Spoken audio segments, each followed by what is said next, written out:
Good morning. 0800 Central Standard Time, the 4th of September, 2025. Welcome to Risk Neutral Futures Trading, my personal virtual trading journal. This is not for financial advice nor trade advice. There's a disclaimer in the description here. Give that a read. You can lose more money than you started with, etc. All those important things to remember. The idea here is that I don't multitask well, and I believe journaling is very important. So I set upon this idea, and it seems to work really well. I capture everything on my screens in the video, of course, and then my voiceover provides some insight as to what I was thinking at the time. And completely transparently and fully accountably, if that's even a word, copies everything, and I stream it to YouTube for a couple of reasons. First of all, it adds to the transparency and the accountability, and share it with anybody that that it may help somehow, either from doing what I think or what doing the opposite, whatever. But more importantly, I'm able to review the streams on any device myself. So that's a big help, because these are standing desks, my office, and I'm standing here for around 12 to 14 hours every day. The stream starts now at 8 o'clock and goes through 1500, which is the cash close. So every day, every trading day, and there's a absolute commitment not to take any trades on these accounts off the stream. So there's that. I'm not monetized for this in any way, so I'm in it for the subs and likes. That would be great. And drop something in the chat, comment, and that would it's trading is a lonely sport, so it's nice to chat with folks that come and go on a regular basis and share your ideas. The goal here is to achieve trading as a business, consistently profitable and sustainable. The numbers now, we'll start the normal pre-market. The numbers are heating up for the day, for the week, finally getting back to normal a bit. Here we are so far. Kind of a mixed bag. Pretty much negative numbers across the board, except for non-farm productivity and continuing jobless claims, which there's some question in my mind as to the well, let's just see where we go. We have our S&P PMIs coming out at 845. Really a big number, because these are the indicators the Fed uses and the world uses to judge the economy of the United States, and to it would figure heavily into the Fed's rate cut decision. Then we've got the non-farm PMI, the ISM PMIs at the top of the hour, which is 9 o'clock, of course. This is investing.com, which is completely free. I try to only use free sources for news, so that anybody cruising through the stream here can same exact benefit. You can filter it any way you want. In my case, it's filtered for Central Standard Time and for some of the only 2- and 3-star events. This is Financial Juice, which is also a news source I use, and it is also free. You can certainly pay for either one of these if you want to, but good for you if you do. The left side here is pretty much a docket or calendar, as is the investing.com, but there's more of a squawk box feel and kind of, continual updating through the day on the right side. So that's why I use that. Getting to the meat of the business here. This is my charting platform. It's IRT, InvestorRT. By Linsoft. At the moment, we're looking at the full session, which started plotting at 1700 last night and would continue through 1600 today. I will change these after the open to reflect the day session only, but not now, not yet. Here is yesterday's. This is yesterday's RTH session, and here we are with the overnight. Obviously, we continued on. Anytime that you have a market or a session close at or near the highs, you can typically imagine, and it's a fairly safe bet that we're going to get some continuation, not who knows how much, but, and we did. Now, at this moment, we would be opening just a couple of points above yesterday's range. So that would affect our open type. This is the ES, of course. This is the NQ, as it says right here. These are the minis in this grouping of charts, and this tab is the same setup, but for micros. This is the higher time frame, full session, micro composite chart. Excuse me. What this is a RTH session only, and these are daily candlesticks. Wherever price overlaps, I draw a volume profile around them, and in so doing, it generates the high and low volume nodes, which are based on this volume profile here. The green and the red lines represent high and low. And day before yesterday, we had a gap down. We didn't fill the gap. Just got towards filling the gap, but not quite. Therefore, I started a new volume profile. It's just pretty simple. And whether this is right, whether this is wrong, whether this is something that somebody else says is different, okay, fine. But I think what's important is be consistent. And that's what I try to be. This black volume profile over here represents the total data I pull into IRT and the volume profile for that. Obviously, it's for a continuous contract because the U5 is only for this current contract. So this is for the continuing contract of the ES, and it goes back to November 1st, 2021. And this is a market profile. This would be the full session, where we are now. Day before yesterday, yesterday, notice how we kind of covered up and repaired these profile string singles up here. And then here's the overnight so far. I'll change it back to the full session in a minute, or the RTH session when we open. We're green across the board, fairly high volume, 118,000 contracts overnight so far. We're at about a plus 0.9 change, and that's determined by the last price as it compares to settlement.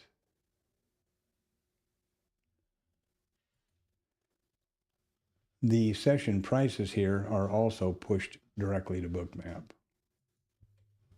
And this is Bookmap. So here we go. Let me just do something here on the stream, make sure that it's streaming along, trickling down the hill, and it is. Okay. So Bookmap, the execution platform.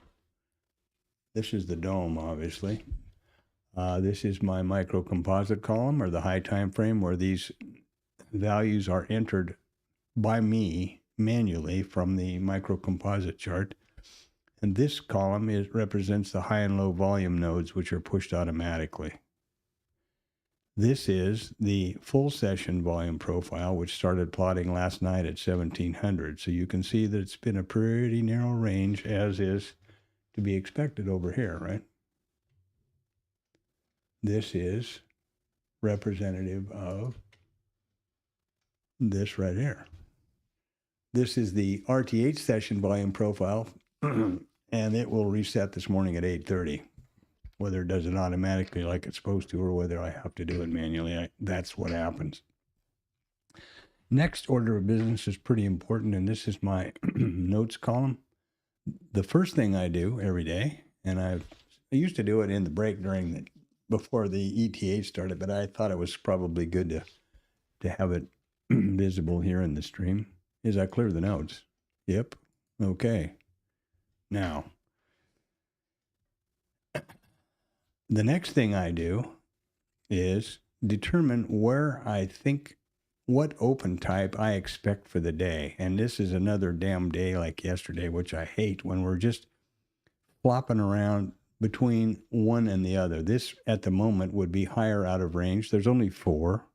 This would be higher out of range. And how do you determine the open type? Let's start there. There's only 2 criteria. If we opened right here, right now, this is where price is trading. How would this open relate to the previous RTH close, which is right here? We would be above it. And how does it relate to the previous RTH range, which here's the, where is the hell is it? Right here, you see the RTH. Right now, the overnight mid is right on top of the RTH high, previous RTH high. So we would be higher in range at this moment. If we go below the close, we would be lower in range. I hate it when they just flop around on the border like that. So I changed the title. Let's hope we're going to stick where we are, to higher in range. And I do that because when I review the stream or any screen snap, that title gives me a lot of information instantly, as you might expect. It also dictates which of the statistics groupings we use with their applicable price level. And these are the session prices pushed from IRT. Before we do that, let's look at the levels. There's no indicators on my book map or my IRT. And there's a limited number of levels, and they are all absolutely logical, data-driven, certainly nothing mysterious or magical. There is a POC for the full session and one for the RTH session. POC simply marks the price at which the most contracts have traded so far in the session. 6,600 is the full session VPOC. There you are, 4,073 contracts. The minute, the split second, the nanosecond that any one of these prices is 4,000, wherever I went here, 4,074, this price is going to move there. That's it. The POC will change to that location. That's all there is to it. This is the POC location at close of the RTH session yesterday. And coincidentally, it is the micro composite POC and high volume node right over here. It's this POC right here, the micro composite POC, and it is the naked POC from the most recent RTH auction. And it's a high volume node, so it's a busy little spot. Typically, I put a naked volume point of control over here, but I can't do that today because I've already got 2 levels there. So I'll do it here in my notes column. You get an understanding how that works. There you go. And that's for the 030925. Boom. There we are. Okay. There are then, after the POCs, we have a RTH and a Globex, a VWAP, which is a volume weighted average price, and a mid for the RTH session. We also have an IB high and low, and they are sometimes confusing for folks because of the naming. And IB stands for initial balance. It's an old market profile-ism, and that But in reality, what these two prices represent are nothing more than the high and the low of the first 1 hour of the RTH trading session. Boom, that's it. So there we have that. Let's look at the statistics now and see if everything seems to be working, and it seems to be, so that's a good thing. The statistics come from this study right here. IRT conveniently highlights the correct open type, but it will only happen after 8:30 this morning, obviously. Let's imagine that we're still going to be higher in range, which is right here. The study is very simple. It looks back at 2,000 days, trading days, worth of data. And of these 2,000 days, we opened higher in range 603 of those days. Of the days where we opened higher in range, price revisited in the RTH, coming up RTH session or in an RTH session, it revisited the overnight volume point of control 501 times for 83.1%. Overnight volume point of control, 83.1. There you go. Oops. Now, it would help if I aligned them right. Oh, my eyes are killing me. Hey, I don't know why I struggle with this sometimes. There you go. There you are. And then I simply go down the list. The next order of business would be the overnight mid, 76.8% of the time. The overnight mid, 76.8.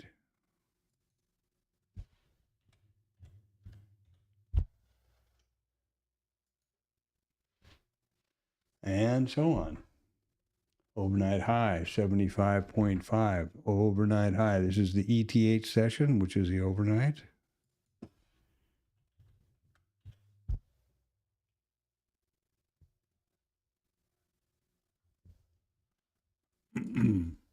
And one number that I like to get in there, which I hope we get to pretty quick, let's see, we've got the previous value area high, which is 71.3. That's right here.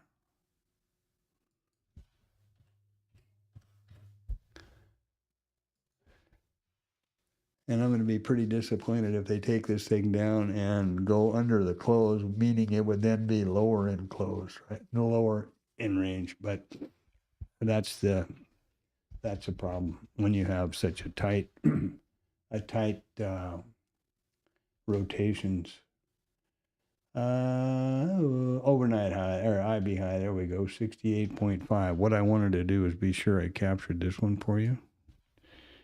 What is it I say it was? 68.5 IB high. And I have to put those initials because the minute we open the RTH session, this flag is going to go to the high of that, and it will not be here anymore. So I will not know. Well, first of all, that's all crazy. What happened there? It's not that. It is 68.5. That's a little bit. Ooh, not 900 either. 68.5. Well, I'm not doing very good here this morning. There we are.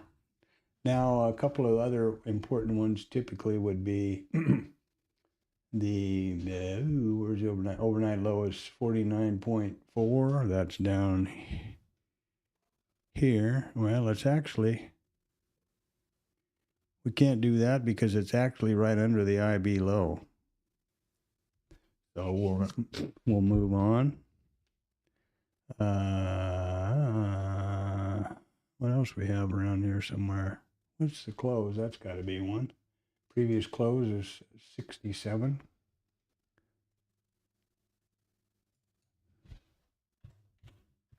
Now, this ought to tell you something, I hope.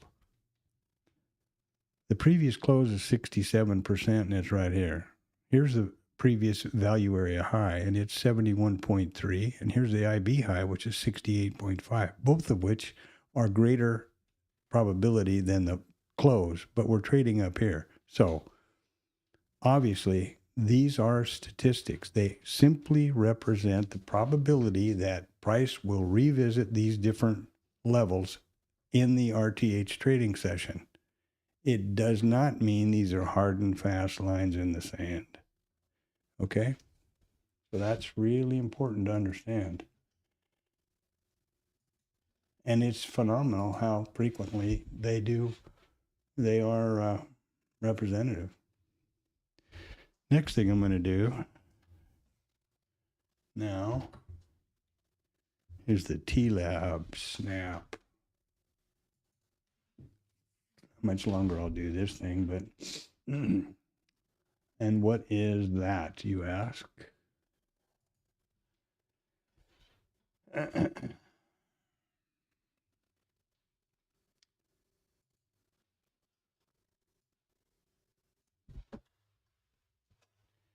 The TLab snap is something I do every day at around 8:20. I do 2 snaps in there. I used to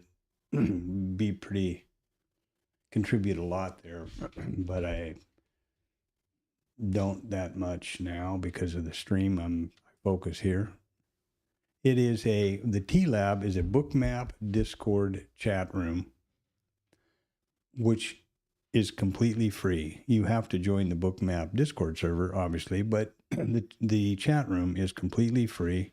All resources are free, and you will never be solicited to buy anything. And you don't even have to be a subscriber to Bookmap, which is pretty phenomenal. It was started by a guy named Tom B., who's a professional trader, 46 years experience, trades his own account successfully, I believe. And I will say that you will never see him trade live. He doesn't call trades. You'll never see him post his account, and I'm pretty sure you're never going to see a wrap Ferrari or gold chains, you know what I mean? But it's important to know that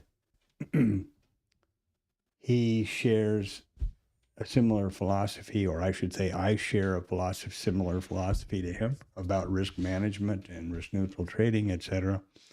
And so it's the only site that I recommend. And if you go, it's called, look right here it is. And there's the post I do every day at about 8:20.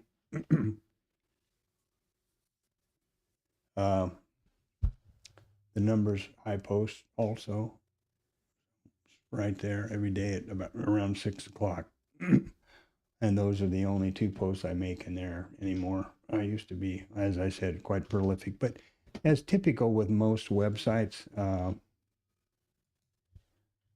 people come and go, and people do a lot of posting and start, trying to kind of, I don't know how to say it, but anyway, it's the only website, other website besides Statistic, which is private, that I recommend. And it is the only site that I recommend in the Bookmap Discord area, because the only other 2 sites I've ever visited there, and there are a lot of those rooms, were typical. The guy was trying to sell you something right off the bat, and that's perfectly fine, but it's not what I'm interested in. So there you are. Now we're going to be in trouble. If they go up here another tick, we're going to be opening higher out of range. Yeah, I hate that. Anyway, all right. So that's the book map, I think. This is the chart, and this is this posting. It gives people there, without all the charting rigmarole that some of us have, fortunately, all the levels you might possibly want to know about in a relationship in the charting here for both the full session. And I do that every day, as I said. So there you go. We're getting ready to open here now in about 5 minutes. So something that would be pretty important is to be able to trade, right? And in order to do that with Bookmap, you have to activate the trade control panel and select a method. You will interact with the application to trade with your mouse. If you choose chart, the only place you can trade with your mouse is the data column. If you choose DOM, the only place for the DOM columns. And if you choose both, guess what? You get both of them. Next, I have to do something a little different. I select multi-brackets because I like that a lot, and it's very, very functional, and it automatically sets a bracket order when I enter. This is the minimum. This is the risk-neutral methodology. This is the minimum package size, and they need to be even number of contracts. Here's the size, 2 contracts. Then I select, you select, a stop for both contracts for the entire package, and this needs to be based on your account risk parameters, volatility, whatever else it is, chicken bones, voodoo, however you determine your stops, that's what you need to do. And then once these 2 things are established, the risk neutral scale is automatic. It's for half of the package for the same number of ticks positively as the stop is negative. Then there's a runner. If you choose 4 lots, well, there you go. And more volatility, there you go. Very simple. The key is that the minute this first risk neutral scale is achieved in the trade, the worst that can possibly happen to the trade is a scratch. Unless you move your stop away from entry, and then you got a lot bigger issues than that. Next thing I do is I activate the multi-trading thing here, which works like this. Okay, let's keep going. So then I confirm that it's the correct package has been selected, and I don't need any of these other bracket orders and stuff because I use multi-brackets, which is an add-on. And you notice these data points up here that would come into play when you're in a trade or have been in trades, and they are the same as these data points. So I'm able to close this by clicking it again, get the real estate back. I still have the same data points available, and I have them set for ticks, not dollars, because I don't think you should trade your P&L. Then I have cancel all and close all, so I have everything I need. My objective here is to have all the data I need to trade right here on the hard right edge of the chart. This blue vertical line is just a visual reference because lately I have adopted the idea or the theory there, practice that I keep the entire range in view. That gives me an absolutely grounded understanding of context for the session so far.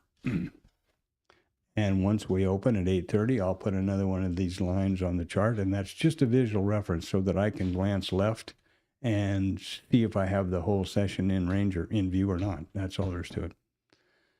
Okay. We're getting ready to rumble here. So far, well, we keep fluffing back and forth right over the top of this. If we keep down in here, we're going to open lower and higher in range. If we open above this area, above this midline here, we're going to be higher in range. And I hope these morons don't do that, because then that does affect the statistics. And that's irritating. And we got a minute to go. So what are they going to do? Remember that we have a very important number coming up at 8:45 and another one at 9 o'clock. So, buckle up. And these are all in preparation or prelude to the non-farm payroll. Well, now we're higher out of range. I'm not going to be hurry-scurry and blurry to change everything.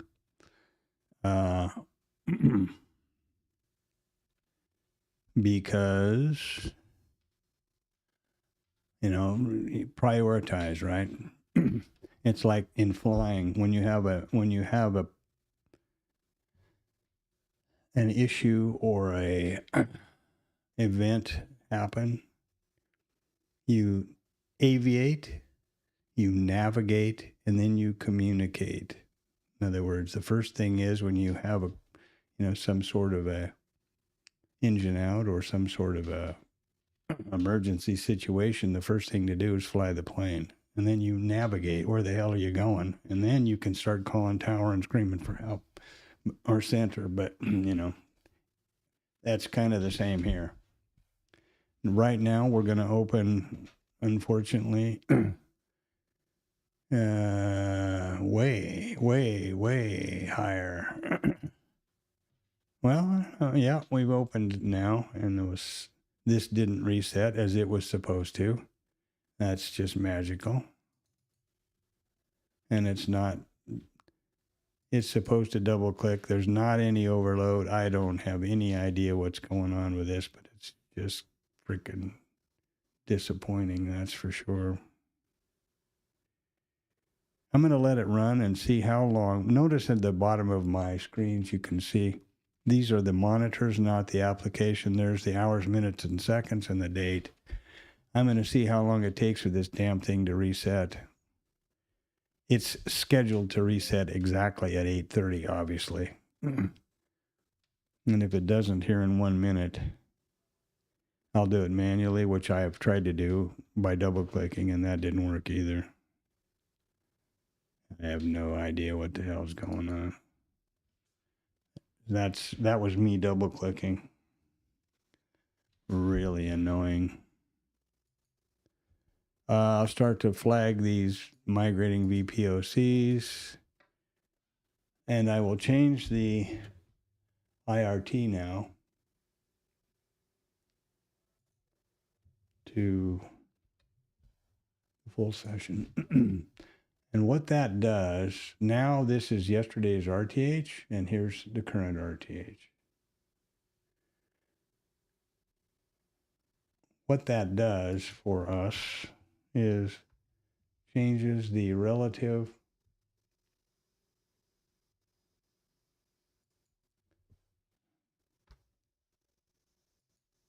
relationship of the value area high and the developing value area high and low, sorry. Irritating, boy.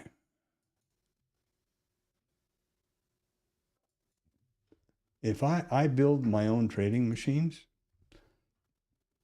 and why this thing is so annoying, I really am disappointed.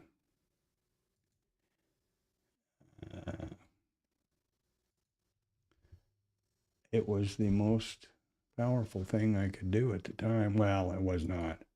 It wasn't a Threadripper or something like that, but, you know, reasonable, within reasonable tolerances economically. And I had never had any problem with my other machine before, which was a Ryzen 9.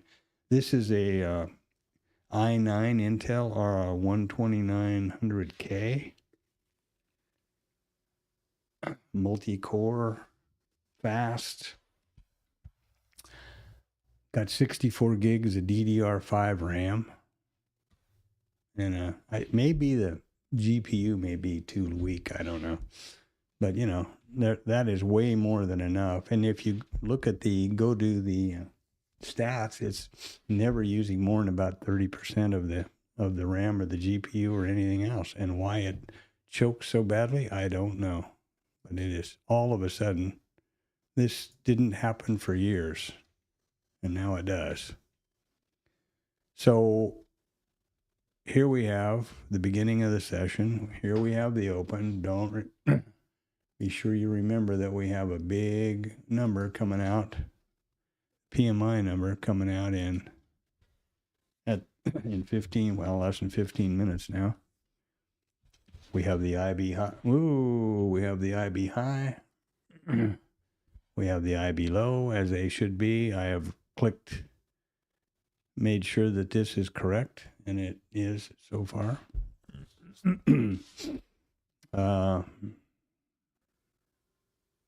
We'll see what happens now. It's just irritating. I don't like things that do that. You know, I don't like where my mind starts to go is if it's choking here and doing, you know, on the restart, which is such a simple thing to do, what else is wrong that I'm not noticing? That's where I go. That's the rabbit hole I go zooming down. But let's take a quick run around here and see where we are. We've got the We're reset. We've got our IB consistently now flagging the IB high and low. Pretty quick, this is going to have to go up here, right? Because we're moving up. Let me make one comment about that. If you look at IRT, it's automatic. These green lines are the IB high and the IB low. They're instantaneous and they're real time. And they push, that data is pushed immediately in real time to Bookmap. However, you see how the flag just jumped there, and pretty quick this line's going to jump. That's dependent on how, on two things. First of all, in the cloud note column, the smallest refresh time I can set manually is 1 minute. The application or this indicator, which I bought from Bookmap, was coded by who the hell knows. They have it set more frequently than that, but they're both driven by the exact same data file, which is exported from IRT. And if you look over here, you can see the export. This is telling you seconds when the next update will be pushed. And then you just have to wait and see what happens over here. Now, here's where our IB high really is. You see the flag is up there, the line is up there. The flag will come zooming up there in a minute. And we have taken out the IB high. Now the flag is at the correct one, and the line will need to update. It's frustrating, but it's frustrating, but it's a known behavior, and it's not a bug. It's a thing with the reset stuff. And I am so disappointed with this. God damn. I've talked to Elsa there and everybody in the support. Nobody can tell me why. The machine is way more size, horsepower than necessary.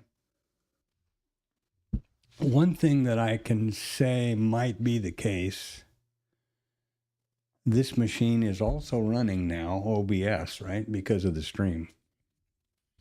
And it may be a situation that the GPU, which is a 3060 and NVIDIA, or GeForce RTX, NVIDIA RTX 3060 with 12 gigs of RAM, is too old. I mean, and it's only, I built this thing in 2021, so it's 4 years old. 3 years old. Frustrating though.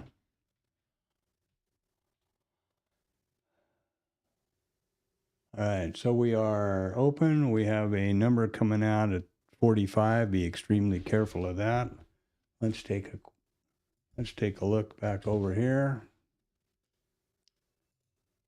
All right. Here's that number in 6 minutes. This is the S&P PMI number, and that's a big one. And then at the top of the hour, I have the ISM PMI. Those are big numbers, important, and numbers that the Fed watches. And if you want to see this market fall through its ass, let these traders figure out that the Fed is not going to cut. Whether it's right for the government or the country or anything else, nobody cares. What they care about is how much more money can they make. Unfortunately, but that's the way it works. And here we are trying to do the trading, trying to do a similar thing. Okay. I think I'm pretty much okay now. One more thing to do. Let's change this to RTH session. There we go. All right. Well, we've moved up to and taken out this MCVPOC from yesterday, and we have tagged out the naked volume point of control from the 29th, which we did not take yesterday. My workflow now is, and has been, excuse me, once a level has been revisited, and is no longer current on, naked, whichever, I change the text to black. So I know that doesn't, I still have the level, but I know that we revisited at some point in the recent trading. And then on the weekend, or typically the weekend, I remove the stale ones, right?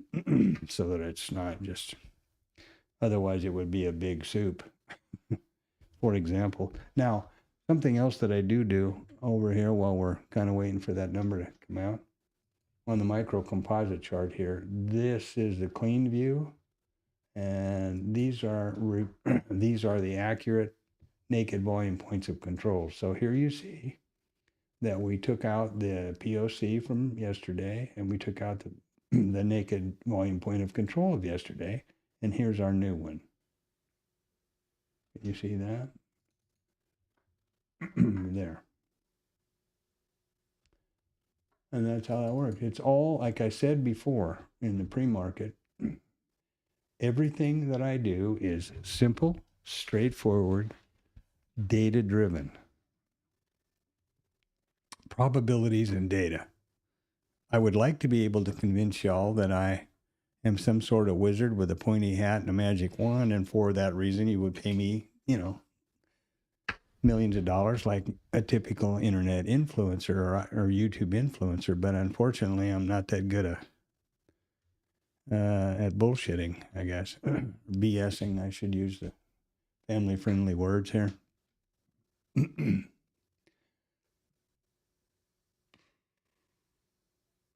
I didn't edit the don't pay attention to these extended moves. That's something I've been working with, and I didn't update them last night because I've been way down a rabbit hole doing coding for my back testing. And when I get in a funk like that, it's, the house could be burning down probably, and I wouldn't notice. So here we are, boys and girls. We are waiting we got 3 minutes until this PMI. We could have a gigundous event going on here. I'm going to get I'll get the news queued up. Remember that both investing.com and Financial Juice are free. You can pay, I'm sure they'll take as much money as you want to give them, but you don't need to. And I don't need to have split-second live timing. I will be sure my data is live and accurate, and I will be sure you will be able to see without any question what that PMI number was at 8:45 right over here by watching the data, by watching the, trade. After all, this is what we're interested in, right? And if you think you're going to have any kind of a news feed, which is going to give you a leg up on a, algorithmic news reader, I don't think you're going to have a lot of success there.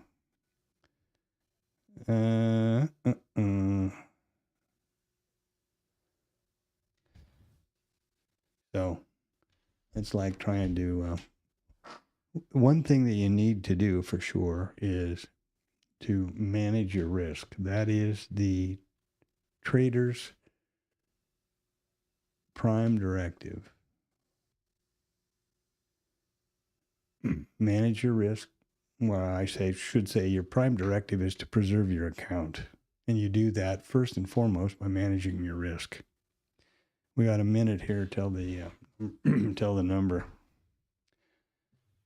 By the way, I have my computer set up to resync all the times with the atomic world clock and the internet. So trying to make sure everything's aligned in that way.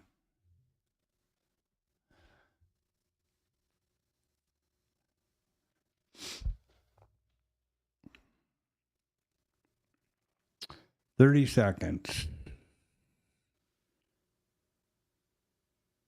45 seconds. And this is, you know, keep your powder dry here because we're going to have another number in 15 more minutes. So this is a real good opportunity to watch. There we go.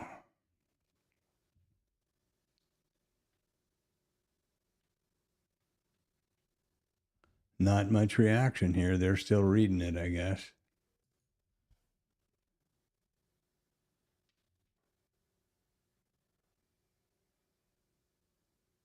Okay, so financial juice is a little quicker. We've got a miss of a full percentage, a full point on both.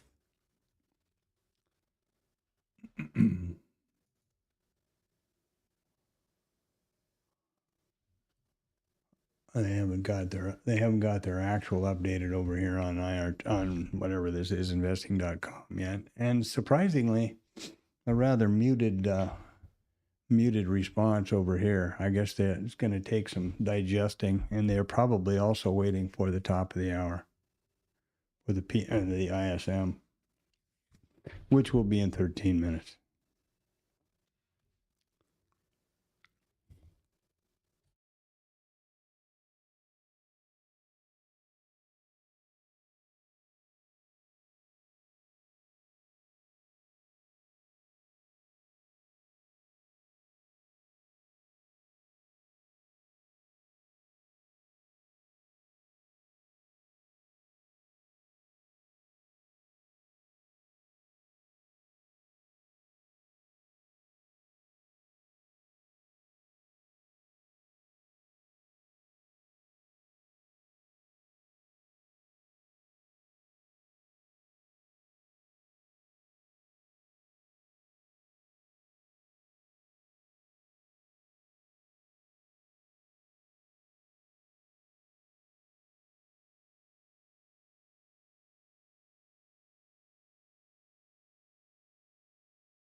All right, so what happened here? Well, we had a little VPOC migration up. You see this? There we go.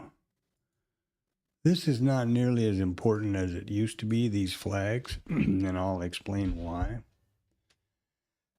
I previously kept zoomed in quite a bit more within, few minutes of price. And I realized that in order to keep track of the POC, which this yellow brick road continues to plot all day, of course, but as the day progressed and you're zoomed in, it scrolls off the left of the screen. So I would plot the flags here for the VPOC migration. And it looks like I missed one right here when the big drama of, well, we started on. I continue to do it just from habit, and I'm a creature of that.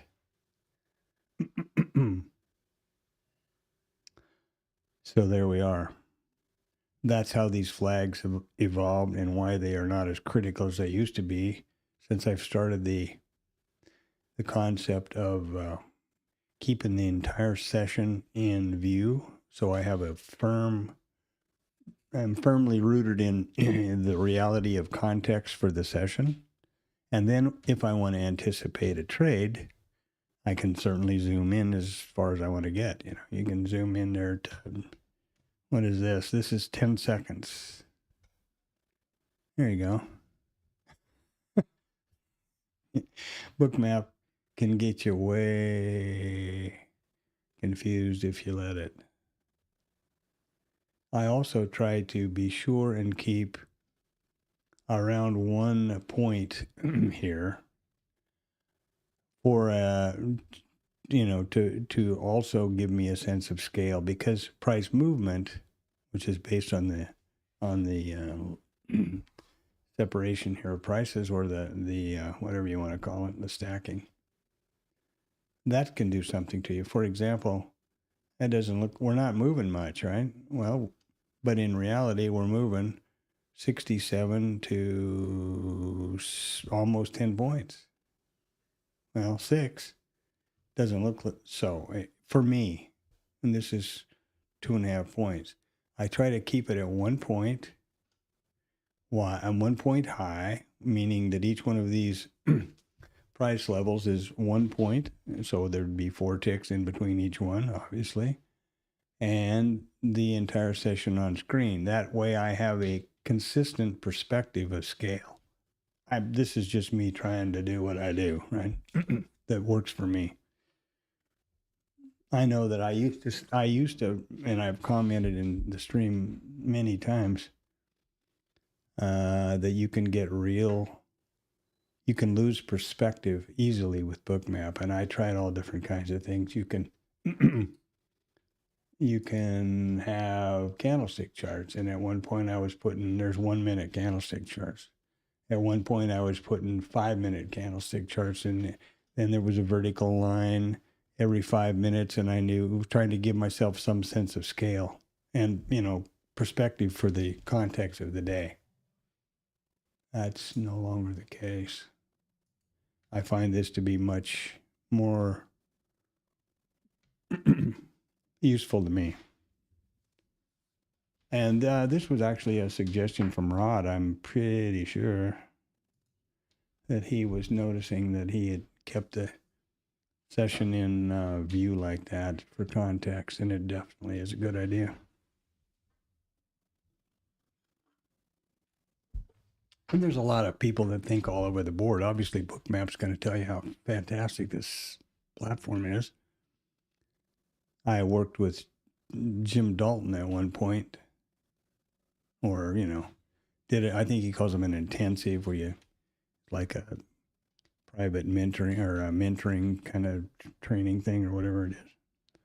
Workshops, I guess maybe that's the word. And he very categorically said anybody that trades on something like Bookmap or a dome like Jigsaw or whatever, or anything more granular than about 5 minute chart, and he prefers and recommends market profile only, which is 30-minute brackets,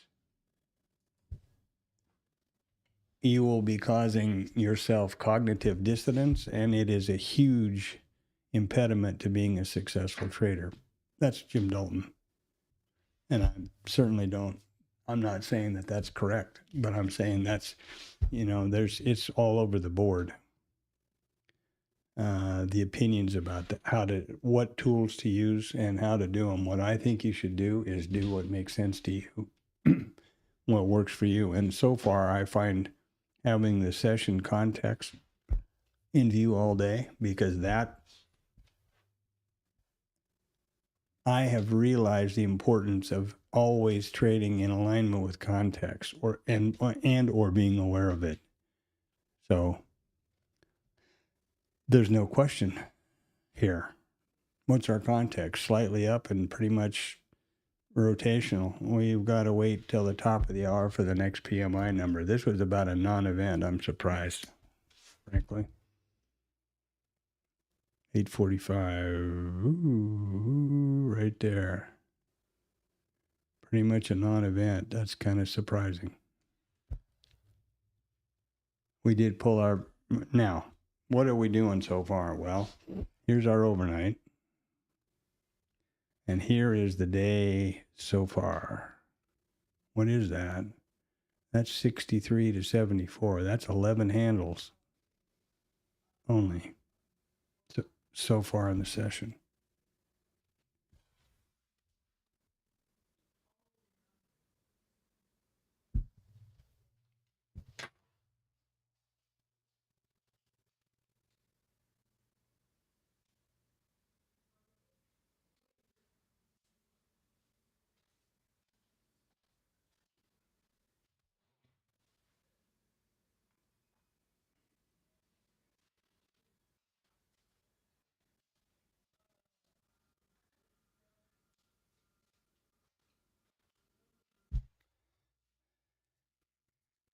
And I don't need to tell you that that's a pretty tight, tight consolidation. I hope I don't need to tell you that.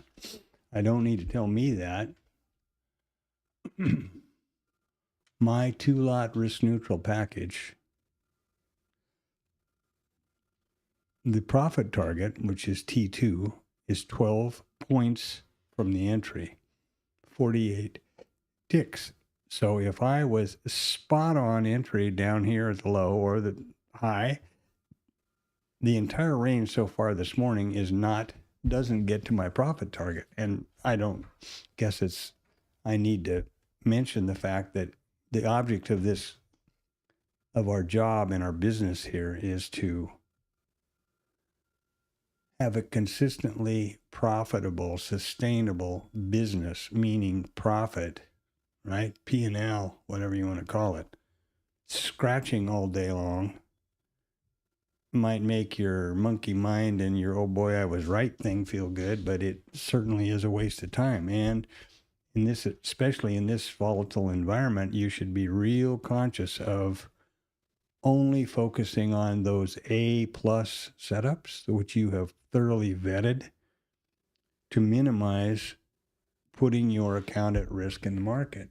The fewer times you can go to a trade or put on risk, the more, the better it is.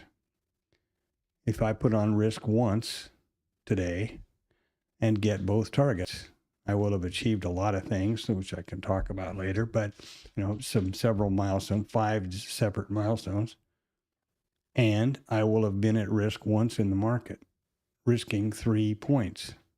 Well, risking 6 points because it's 2 contracts. And achieving 60 points, or ticks, I'm sorry. So I will be risking 24 ticks to achieve 60 ticks. And now imagine if you're trying to scalp this mess.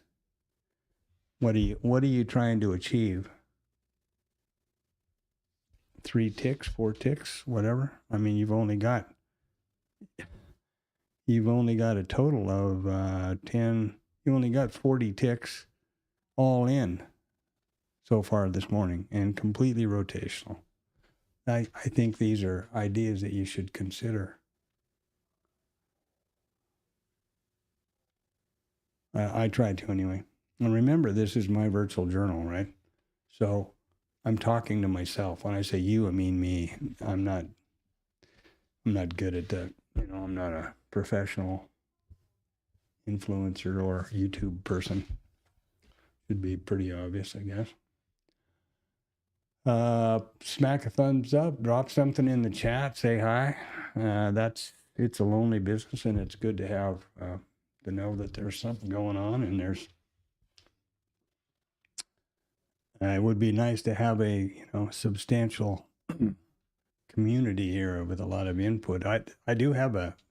There is a risk neutral trading Discord, but a couple of us only use it for basically voice chat after hours or whatever when we want to have a bit like a phone call kind of.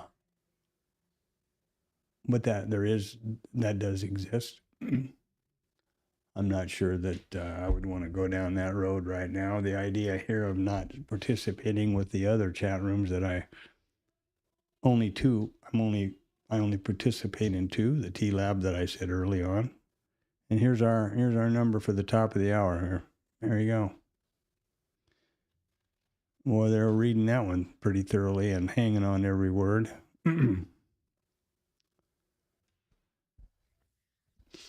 Obviously, all of these numbers, economic numbers, PMI, GDP, PMI, tomorrow's huge, the non-farm payroll, they're all economic indicators that the world is watching and waiting to see what the Fed uses. They are numbers the Fed uses to monitor the economy, which dictates their position. They have two mandates only,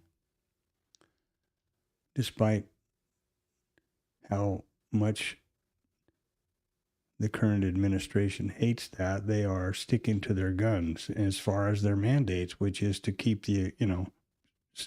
do what they can to ensure maximum employment and a stable, growing, healthy economy, not inflation or depression or recession, and not 10 points unemployment.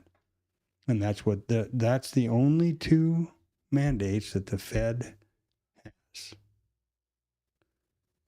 And they certainly don't have a mandate to fall in lockstep with somebody that's got their own agenda. Thank God. I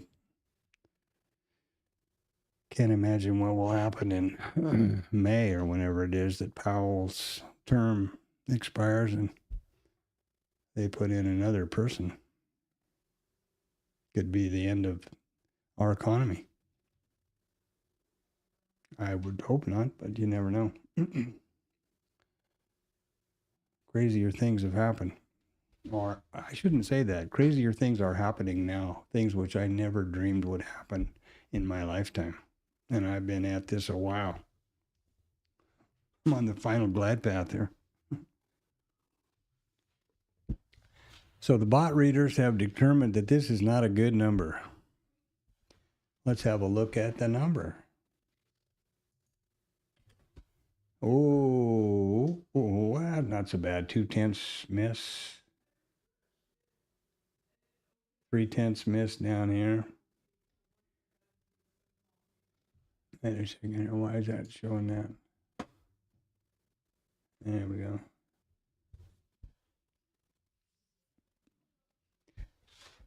And now the next thing will be the cruise inventories and Williams speaking at 11. The Fed balance sheet at 15:30, which is after our session here.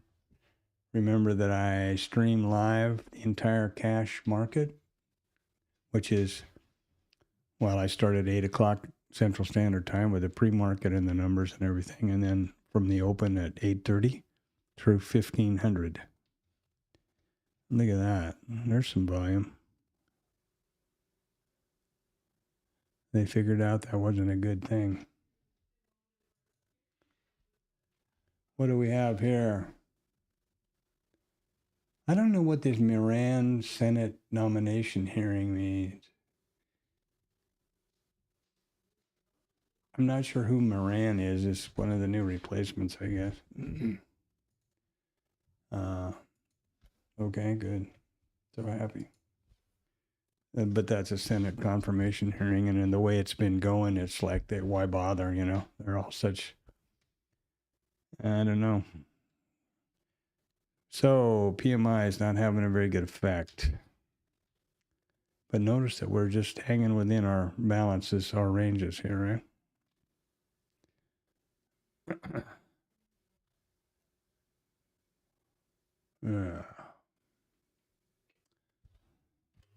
The trades that I am vetting are the initial balance trades.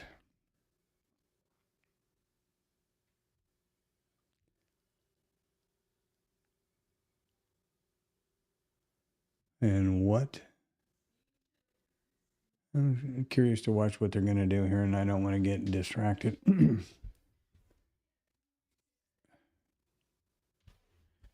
They're digesting that number pretty thoroughly, that's for sure. We got a block of liquidity laying down here that lifted off. Still 100 contracts at 64.40 or 60, whatever that's. No, 6,400. Okay. No, 64.60. Look at that. Back through the previous close.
So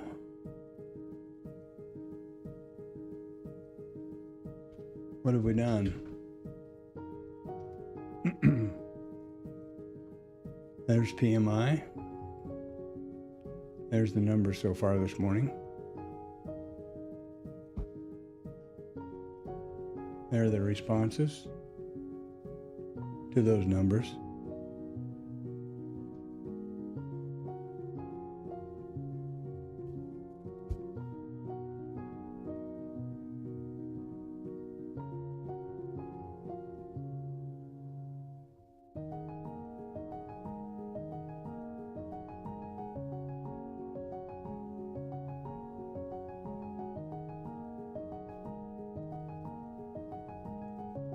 Pretty interesting sheet right here for you to watch or look at.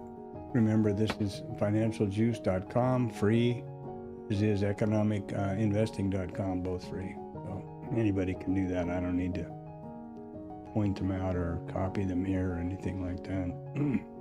You can do it yourself. And set it up for your time zone, wherever you are. We are just trending up. We did take out the previous MCVPOC up here and have yet to take out yesterday's. When we gapped lower day before yesterday, that ended this micro composite in my world, and I started a new one here. Price is not overlapping, so there you go. My rule is, or my methodology is, this is an RTH session chart. Each one of these are a daily candlestick. Where price overlaps, I continue the volume profile. When it doesn't anymore, I don't. Simple. Keep the methodology simple. The KISS principle, right? And more importantly, keep it consistent, I think. So here we are. We haven't taken that out from yesterday. We did take it out up here. What's our naked line points of control? Well, we didn't take out yesterday's volume point of control. We did take out the other day. And here we are today. So there you go.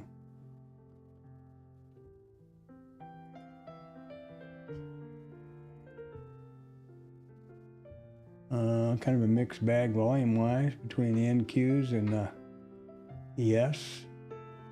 Ooh, higher volume though, 291. Let's see if that bears out over here. No, light. 85% volume on the day at this time of day compared to recent. And this is our ATR. We're at about 4.5 points.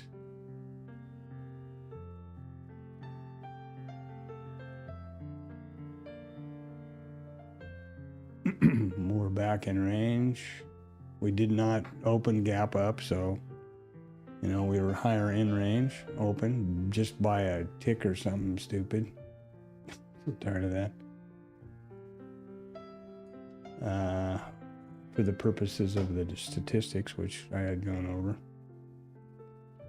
And NQ, market profile for the ES. And here we are. Now, what am I looking to do here?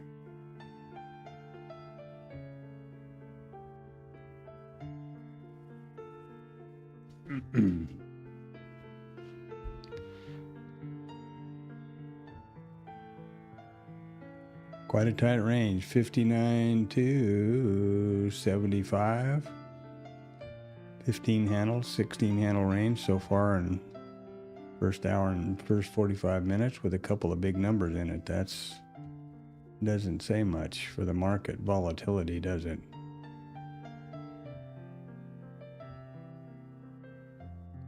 So let's think about what I'm doing and anticipating here in trading world.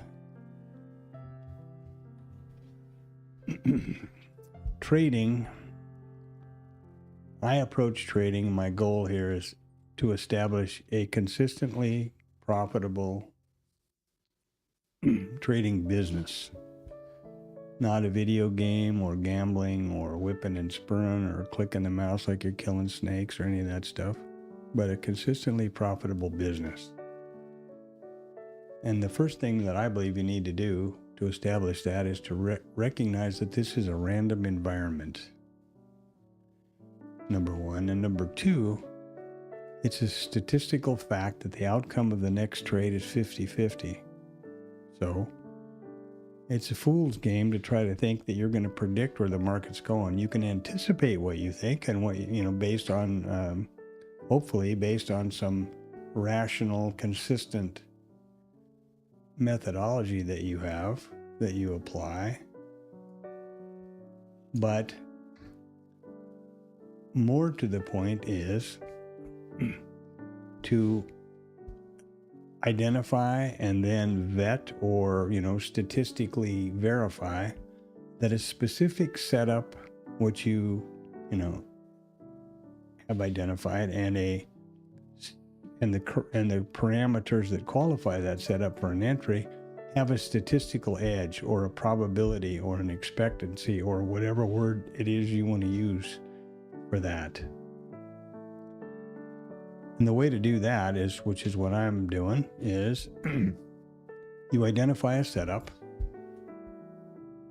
preferably one that's well recognized, that's easily identifiable, and then you identify the criteria that validate that entry, and you then capture a statistically significant data set of that entry setup and criteria,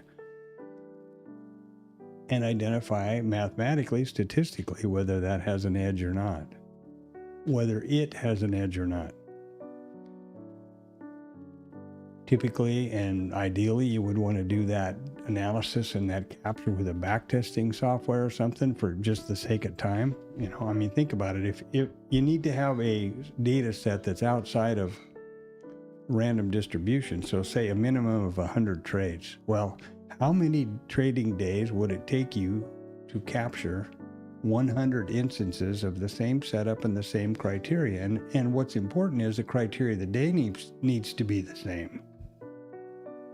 Could be, how old are you? I don't know. I'm getting pretty old, so I may not live long enough. That's why backtesting software is, in my opinion, really important. However, having said all that, let's assume that you have a way figured out to do that. So you identify a setup that happens frequently because you don't want it to be something that happens once every 10 years, and the criteria that validate it, and then you set about the the practice of doing that.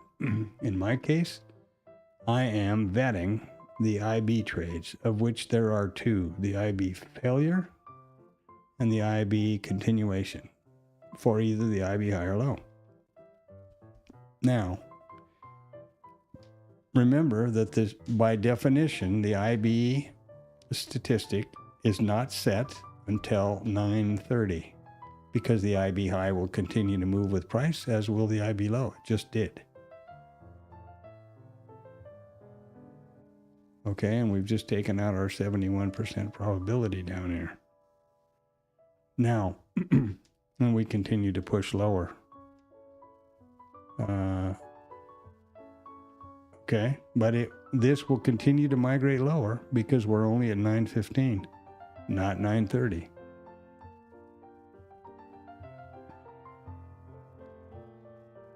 After 9:30, the IB statistic becomes live. And what is that statistic? It is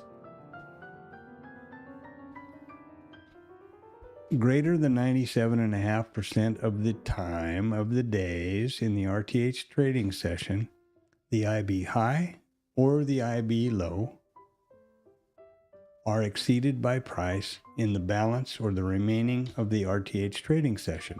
So after 9:30, these will stop moving. And at some point from 9:30 until 1600, actually 1500 for our purposes here, the low or the high will be exceeded by price. That's called the IB statistic. Now, and it's well known and been proven for years. And I can show you on the statistic on our on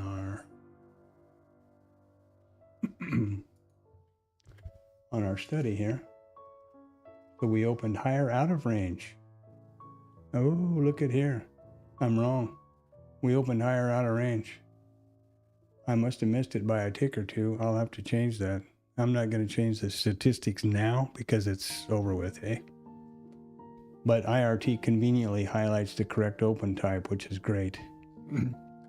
Anyway, 97.5% of the time, IB high or low. 98.2, 98.3, and 98.0. So 97.5% of the time is the minimum that the IB high or low is exceeded by price in the last 2,000 days. I'll have to change this now before I forget about it. So we did actually open, and I didn't even know it. We actually opened in a gap. Granted, it wasn't much of one, but we did, apparently. So I don't have the gap rules going on or any of that stuff, but it's history now, so I'm not going to bother going back. I'll continue on with the IB statistic here. Okay, so we know what the statistic is. We know that it's greater than 97.5% of the time, and we know that it will be the lower the high, and it will only occur after 9:30, and it's 9:20 now. Two things that are real important with this statistic. First thing that's important, I think,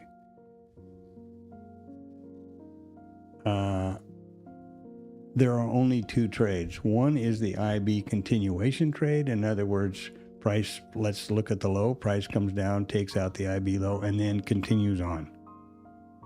The other is IB failure, which means it takes out the low, can't get any horsepower, comes back in, and it turns into a mean reversion trade. So those tendencies are suggested by the context. Why is that so important? Well, that's what we've been doing all day. If we're in a rotational kind of a day, the IB failure is suggested. If we're in a directional day, then obviously makes sense. The IB continuation would probably be more frequent. One thing that is really important is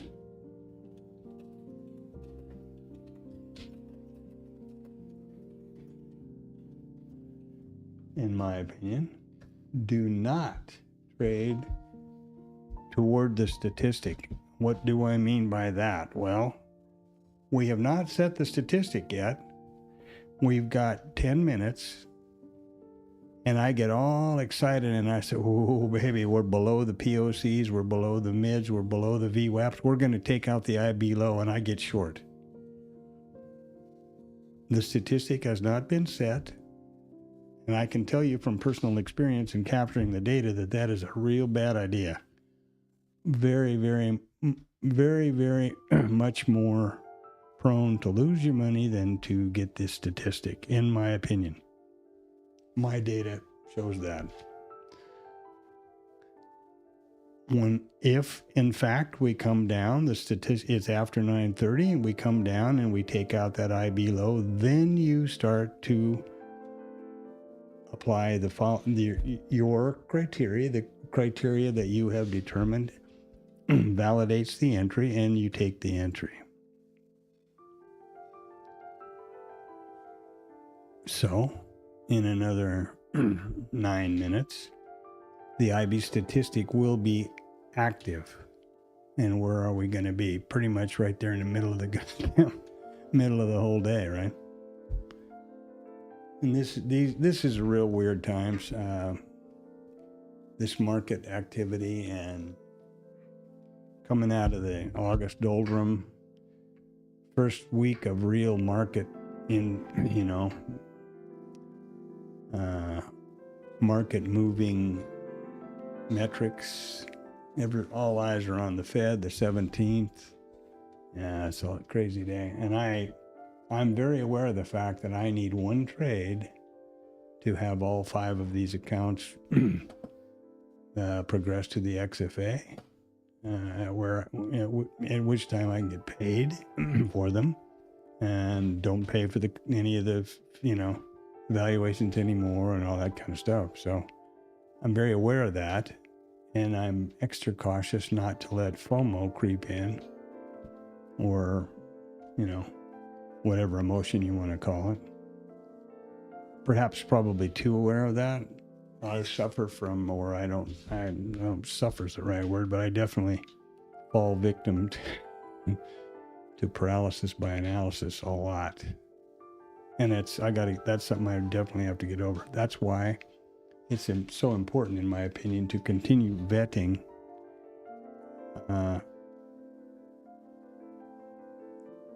in this case, the IB trades, and then move on to the next setup, so that I have 2 or 3 vetted setups in my trade plan. And one of the reasons that I chose the IB trade originally to vet first, in this case, after trading for a long time, finally getting my head around the fact that it is a business of statistics, is because there are 2 options. There's an IB failure, which is mean reversion. That's outside in, suggested by rotational day. And then there's an IB continuation trade, which is in a directional day. So you have both options. If you were vetting mean reversion first, or at any point, there's only one thing that mean reversion does, and it's, as the name suggests, it's mean reversion. It's outside in. That's the only one. And typically you don't have mean reversion in a directional day because it's price discovery and the market's trying to figure out where to go next. It's also important to know that the market rotates, or is balanced more or less, in a state of mean reversion more percentage of the time than it is directional or trending. No, I don't have those statistics, but figure it out for yourself, or believe me, whatever.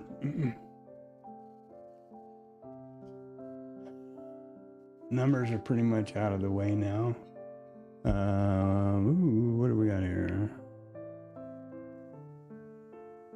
Notice that the RTH POC is a more brighter yellow, and the full session is a more muted, darker yellow. Probably ought to change those at some point, but anyway.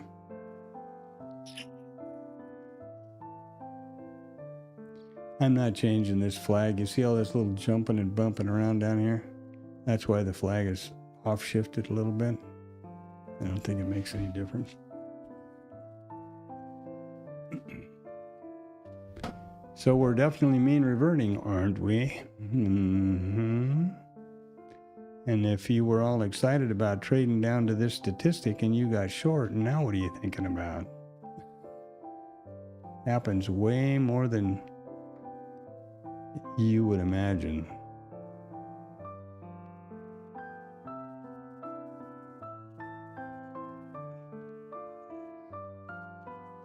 There's also another statistic, which is working on at this moment, that Rod came up with, and that's the IB30 with the this old-fashioned initial balance trade that I'm talking about, or statistic being the IB60. What Rod figured out was, here's 9 o'clock, right? Well, wherever it is, there's 9 o'clock. At the high or the low of the first 30 minutes is exceeded by price in the second 30 minutes more than 90% of the time. So here was the high in the first 30 minutes, and here was the low in the first 30 minutes, right? Because there's 9 o'clock. And what did we do? Sure as in the world, we took out the IB low. 90%. So that statistic has been satisfied once again, and it's within the second 30-minute period. So there you go. There's another one for you.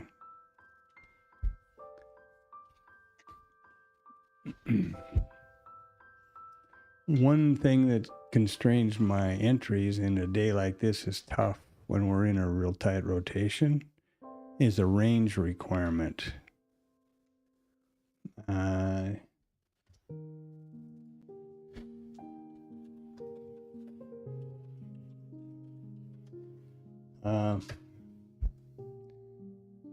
And that is that, as I was mentioning earlier, the object of this mission here, of the business, is to make money, profit, right?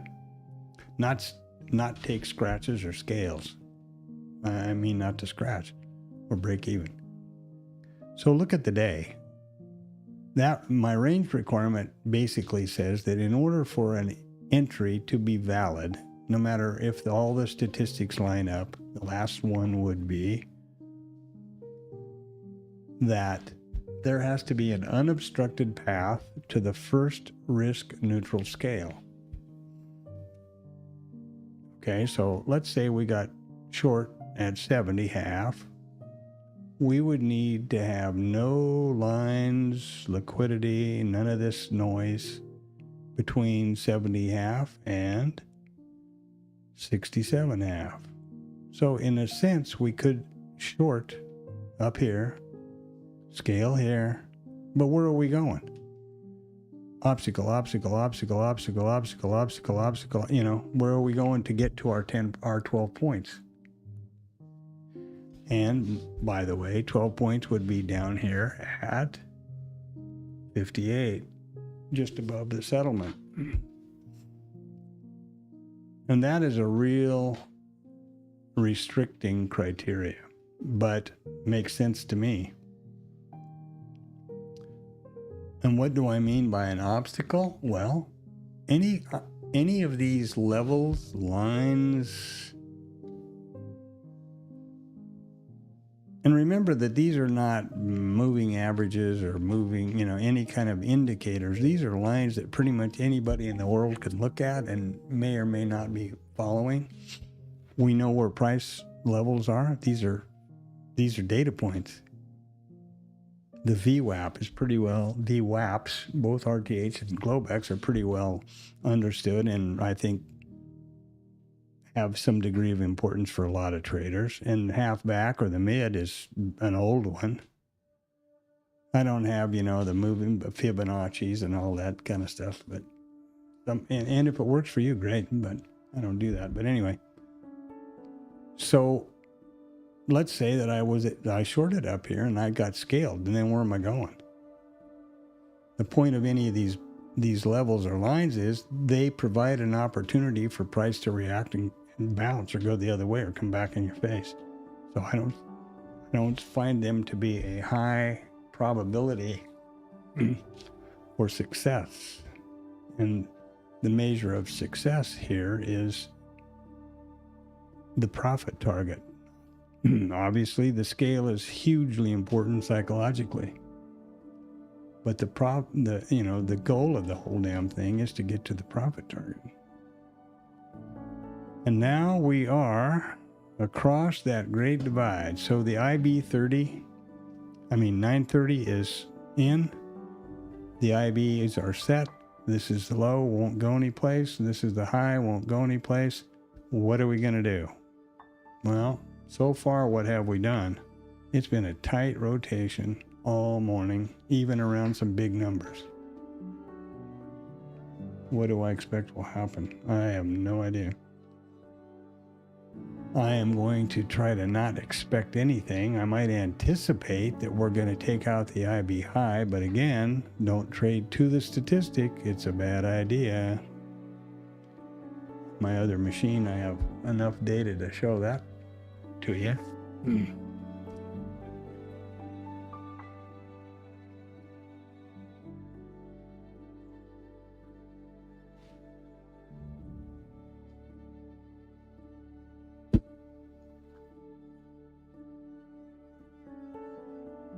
And there we had the IB statistic, just as I put on mute and was going to go get some more water. So there's our IB statistic, taken out right there. Are we going to have an IB failure? Do I care? No, because there's not 3 points to the first scale, A, and B, that was too quick for me. I think we're going to have another revisit back and forth or whatever. And if we don't, that's fine too. We're $1 wide. Our IB scale, our IB statistic was taken right there, the IB high. Typically, the range would suggest that we're going to rotate. And that's all of this is subject to your time frame and your perspective. I mean, if you want to look at this on a short time frame, that looks like a directional day, doesn't it? We rotated, we went directional down here. However, if you look at it on a little higher time frame, it's only 15 handles back and forth. Now we've taken out the IB high statistic. We pulled back. We didn't get anywhere. We're going to come back up and test. Are we going to get an IB continuation up? Why would we do that? I don't know. We touched it. Are we going to get an IB failure back down to this liquidity level, which is 178, living at 73? Don't know that either. But this is, in my opinion, this is not a high probability A+ setup or trade because there's no room to move.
Okay, and you see what you see.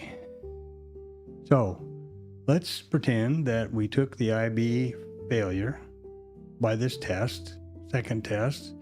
What do we got? We got 74.5. Well, we just, would it be, oh, that's a close call to be scaled. And nowhere. Another thing to be mindful of with that, what is the IB failure? The IBF. It's a mean reversion, isn't it? It's outside in. Where's in? Here's the mean. 70. So that's only 5 handles. That does not even remotely get close to the T2. The T2 is down here at 58. Yeah? Let's say we got short at 75. 65 and 2. 63. Yeah, that's a little better. That's our profit target. Now are we going to run out the top? Maybe this was, I shouldn't have been talking and I should have been watching for this one. 74 to 77 quarter would have been the it looks like the IB continuation is going to get somewhere, and I have no idea why that's going on. Yeah. Basically nothing. Unless it's just simply hitting these stops that we're living up here above, and everybody thinking we're going to go short. Again, 74.5 to 77.5, just barely scaled. And these are both, this is what's hard about this. This is, if you squint and really zoom in, this could be considered a trigger. So could this.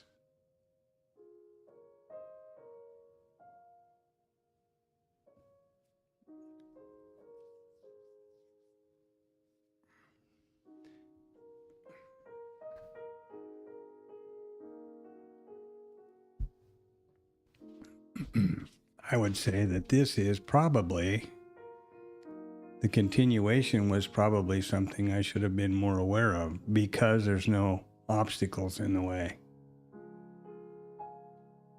And there's some liquidity up above us. Disappointing, but there are no missed opportunities. There is only the next opportunity. The market is a continual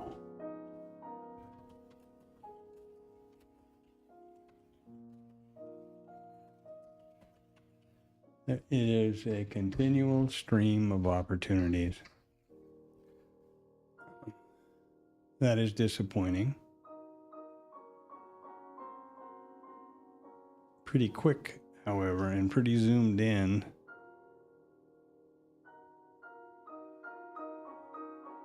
And get down to our 1 point beauty here.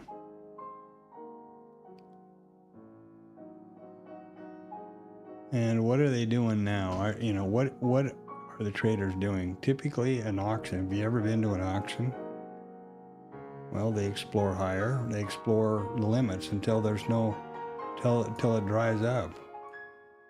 They explore up until they run out of buyers.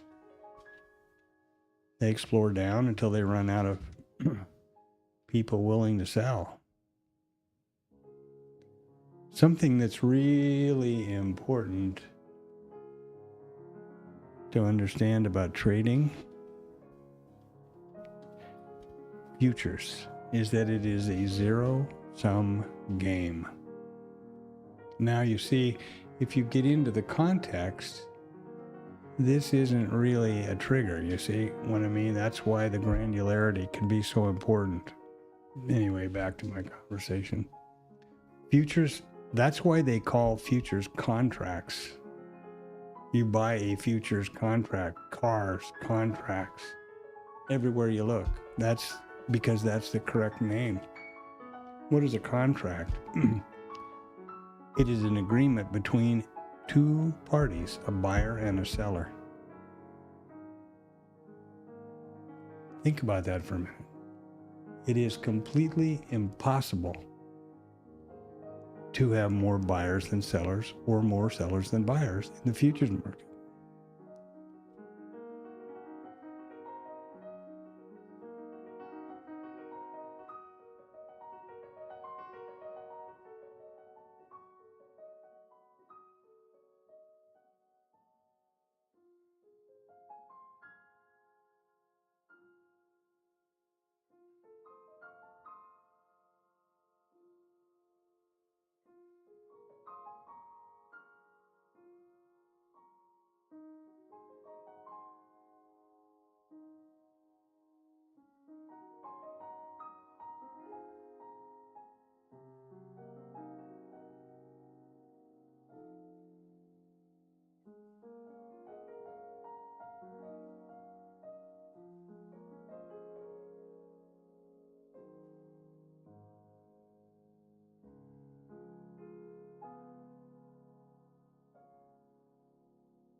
So what's happening? Well, here we are back to the IB again.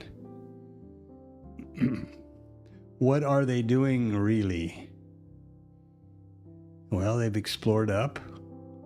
Ooh, look at here. We got 600 contracts living up here at 79, just under. That's a big liquidity, isn't it? Now, here's a question that I stumble around with a lot. It's a big liquidity like this. This is resting liquidity. Is this a lid on the pot? Or is this a magnet? Is this saying to the market, you're not going past here? Or is it saying, come up, come get us? And I didn't finish my conversation about zero sum business. Anyway, back to that. I was distracted by my wife. We're having a crisis here with a sick cat. Anyway, it is a contract between a buyer and a seller. There is no possible way in God's green earth that there are more buyers than sellers in the futures market. How the market goes up, aggressive buyers come across the inside market and lift the ask. They hit. That would be the case where 600 up here would pull the market up. The market goes down by aggressive sellers coming across the inside market and hitting the bid, and down it goes. That's how the market works. If you hear some influencer person saying the market went up or down because there was more buyers than sellers in futures, you know right away that person doesn't have a clue about the fundamental of it. of how that market works. How are you going to trade a market if you don't understand how it works? I guess. That's my opinion. Anyway, that's my story, and I'm sticking to it. So let's get back to the real point here. What are we doing? Well, we've rotated most of the day. We explored lower.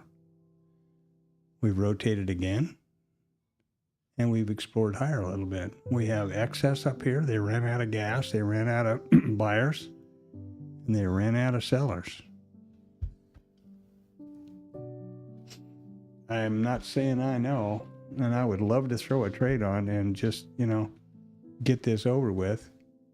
But the more I recognize that emotion in myself, the more hesitant I become and the more cautious.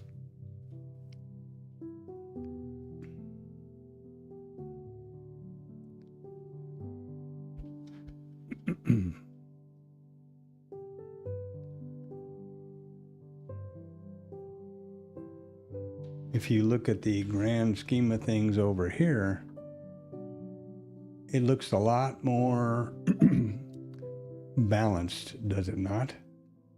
This looks like a much more balanced Gaussian distribution with excess on the tails. Here again in the market profile. NQ is similar. Look at that random thing there. That's got to be a bogus number, a fat finger. That's true. We're green across the board. And if at any point in time here I got long, there's 75 and there's 77. We got to get up here to the 78s in order to be scratched or scaled. Would have only happened one time, maybe.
So this is definitely not an A+ setup in my opinion.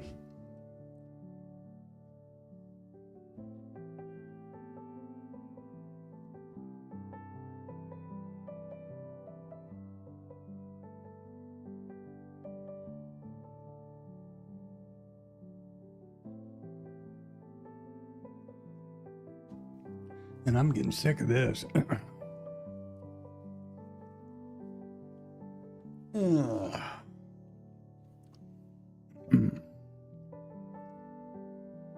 No room for the mean reversion,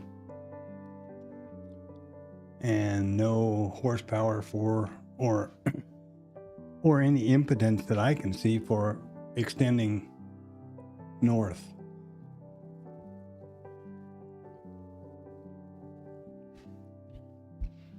We're right at the height of this volume node here, high volume node in the granddaddy of them all. And if you see back here, again here, for all of these days,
so yeah, so much fun.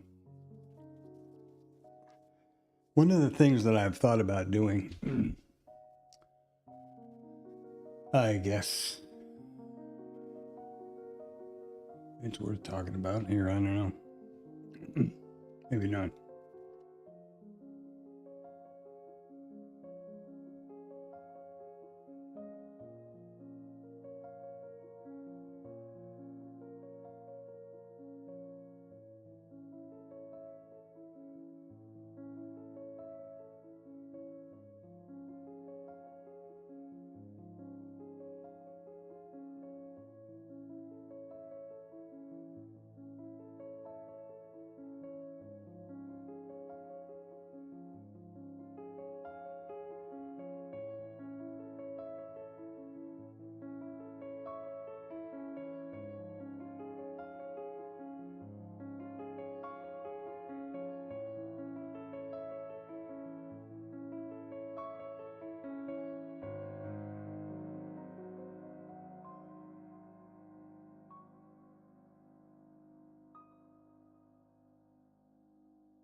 Well, we got a little bit of extension here. But boy, that's like pulling teeth. Definitely there now they're going to get some, maybe they're going to get some exploration up, which would be obviously a great source of FOMO. On that subject, I guess.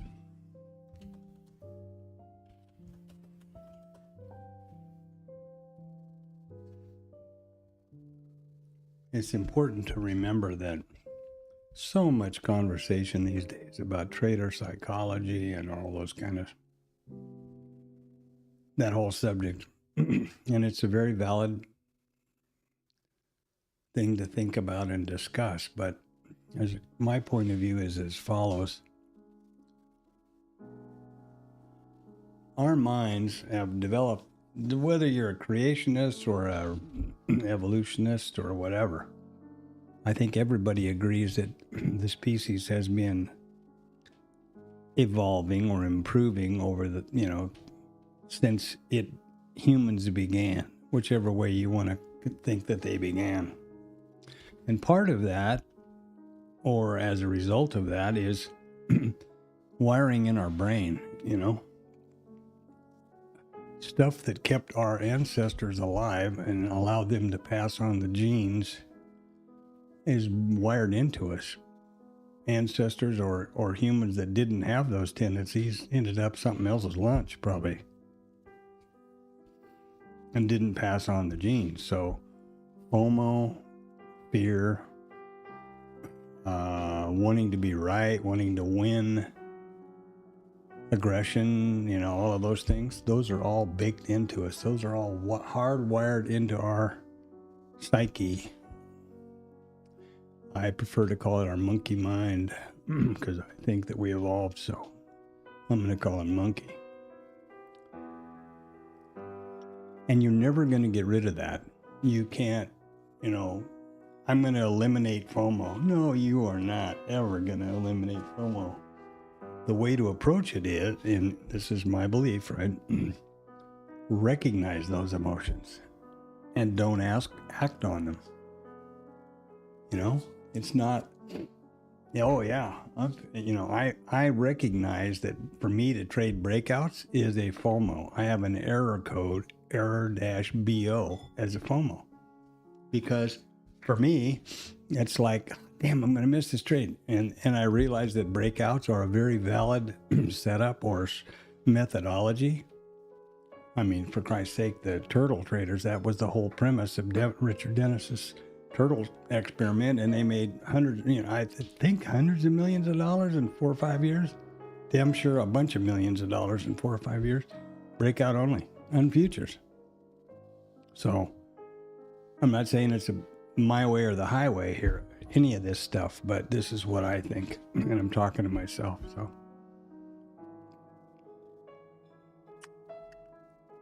recognize those things. Just as I mentioned earlier, I'm aware, very, very aware that I am within one trade of a big milestone on those 5 accounts.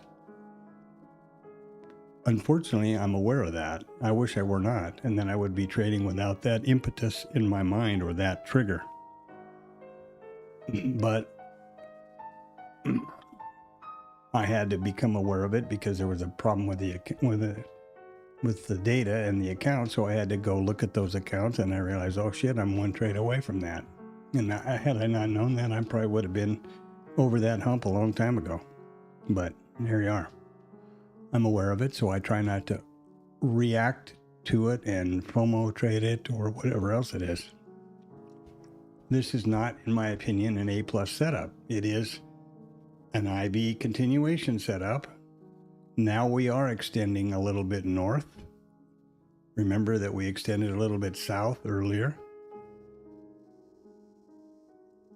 Okay. And the way I look at it, rather than this, oh my God, it's so daunting, I've got to, two things. Remember that most all of the people that you hear talking about, posting, YouTubing, whatever, writing books about trader psychology, all of this, the Brett Steenbogers of the world, how do they make their money? They're psychologists, in his case, a psychologist, and he makes his money writing books about trader psychology. So he wants to, he definitely wants to promote the idea that it's a big thing and that it's really hard to deal with. So you buy the next book. I'm not saying anything wrong with that. Just like, people that have a TLab room, a trader's lab, bookmap Discord room that try to sell indicators and mentoring and whatever else. If that's what they want to do and that's how they need to make money, then that's great. It's a shame they can't make money trading and share it. But anyway, my way of approaching the whole psychology thing is, as I just got to saying, be aware of those traits, those triggers, that adrenaline, whatever it is. Don't react to it. Best you can, be aware of it and not react to it. And the analogy I draw to it is just be an adult. Little kids go to the bathroom in their pants. Adults don't. I don't overtrade. I'm an adult. That's simple, I think. And in my opinion, certainly not a psychiatrist or a psychologist, but I think if you approach it that way, it's, you're right. It's common sense. No big deal. It's not something you have to, study and journal and watch countless YouTube videos about. It's common sense. I don't go to the bathroom in my pants. I don't overtrade. I'm an adult. There you go. Wasn't that easy? That's, and maybe it is too simplistic, but that's the way I look at it. So now I'm looking at this thinking, well, yeah, it would have been nice to have taken any one of these IB continuation trades, and I would just be scaled. Now, the IB failure here would have been pretty disappointing. Except that at this point, that was kind of what was suggested, right? Was an IB failure because we had been rotational. So, not a plus trade setup. And if this thing takes off and runs up to 6,500, well, oops, I'm not there.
apparently this hearing is going on for Mirren.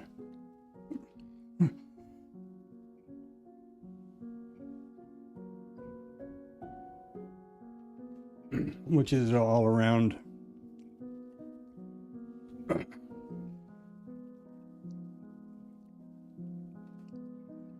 the Fed. He's apparently being put forward for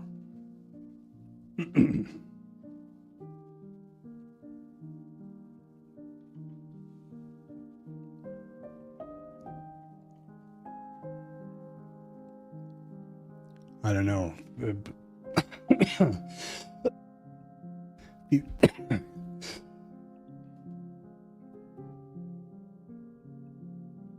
Sorry. Future Fed governor, I guess, or Fed chair, I guess.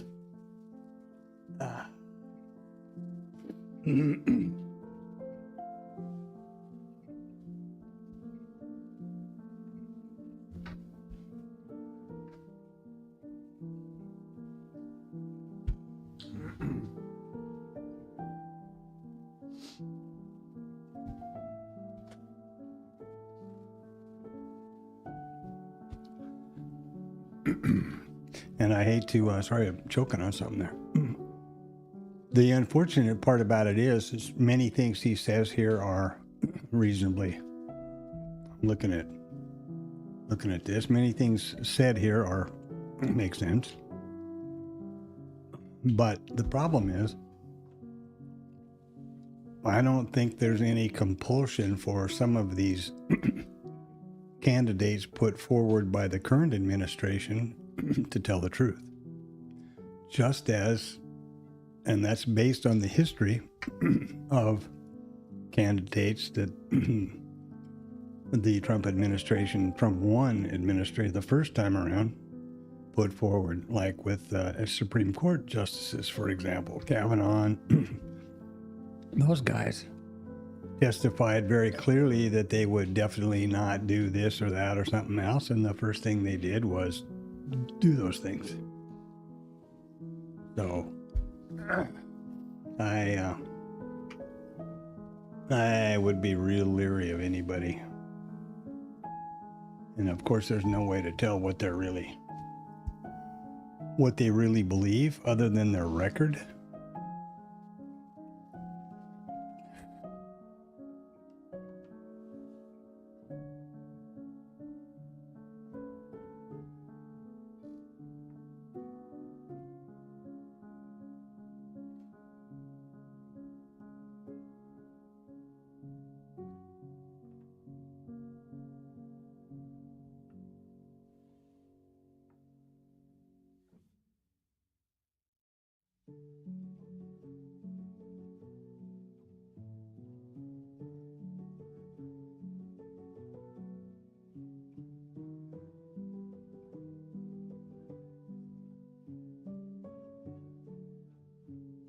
And I'm sure I'm jaded, but I think there's good reason to be so.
Well, they must have said something they liked.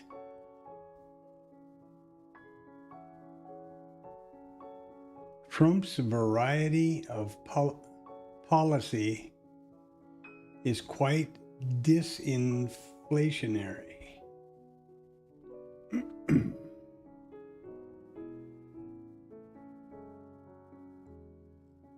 That's couldn't be further from the truth.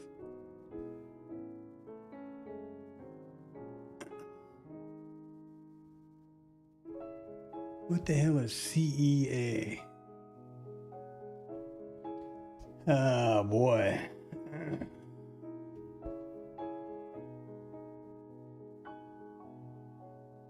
Border policy can relieve pressure on rents. Wow. Are they out of their freaking mind or what? What is CEA? Who is this guy? I guess he's not anything to do with the Fed. I gotta see what CEA is. Anyway. Yeah, so here we are. Lots of disruptions here today.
I have no idea what the CEA is. Isn't that funny?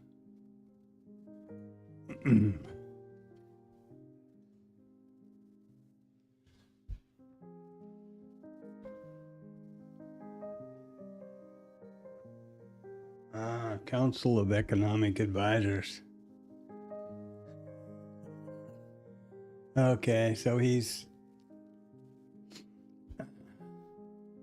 one of Trump's guys.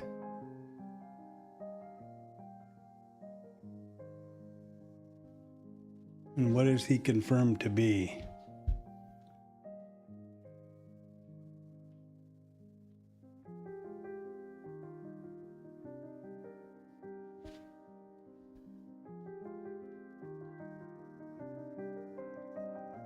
Okay. All right. Well, that's...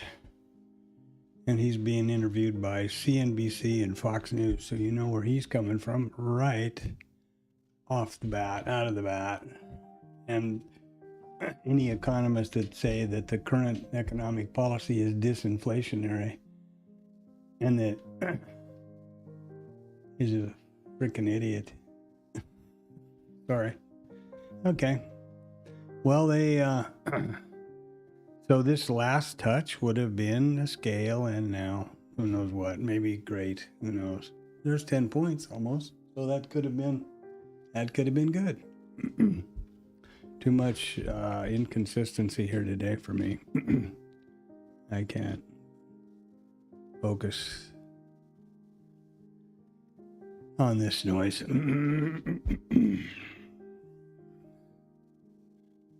One of the things about the stream here is that I have a commitment to do it. every day. It's what I do. Whether I am in the mood or feel like I would be better placed to just go mow the lawn or take a nap or, whatever else. I don't have that luxury.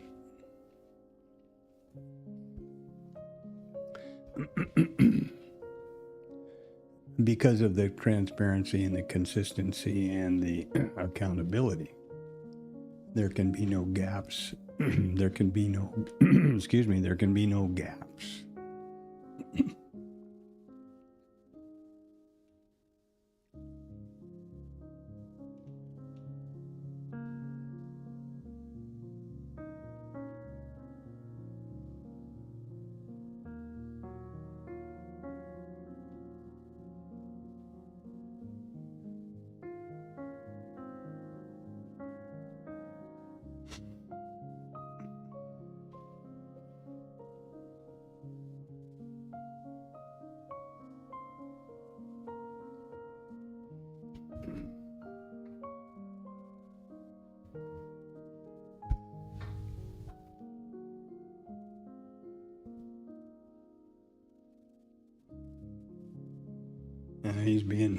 He's being interviewed to possibly go to the Fed. Apparently, he's being put forward as a potential Fed chair. So that's yeah.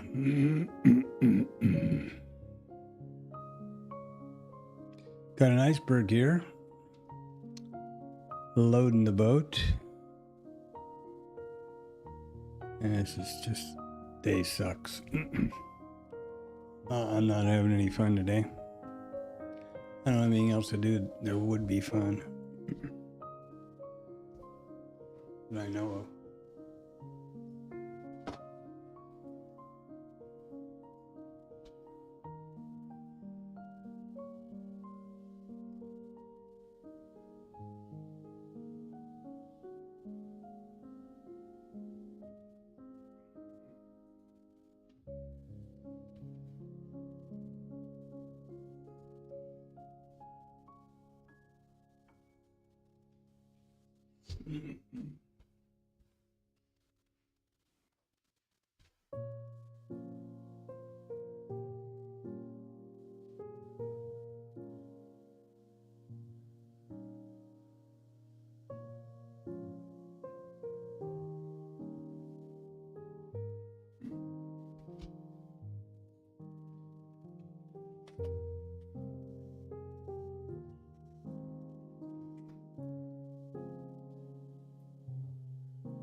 Okay.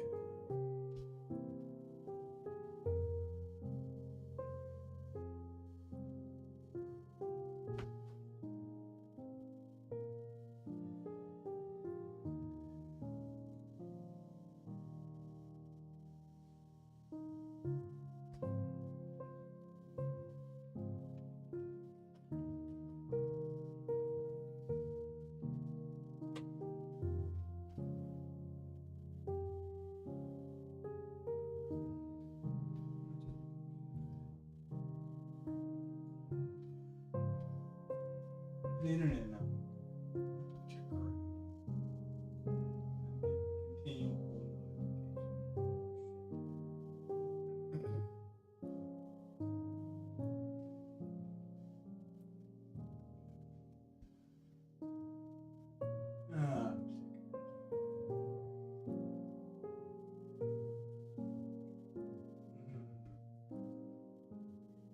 No internet.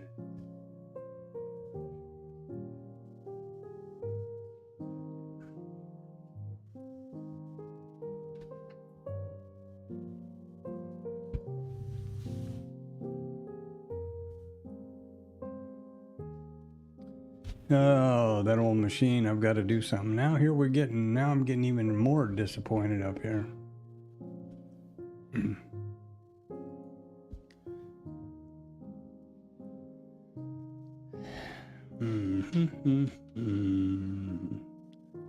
Well, another couple of points and you're at 10 points.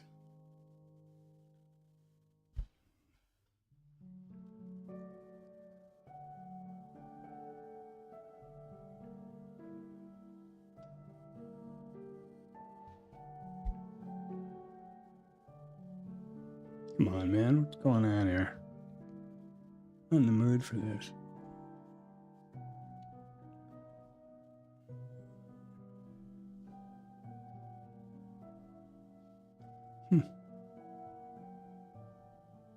There we go. Well, that would have been a nice 10-point hike off of here. I don't think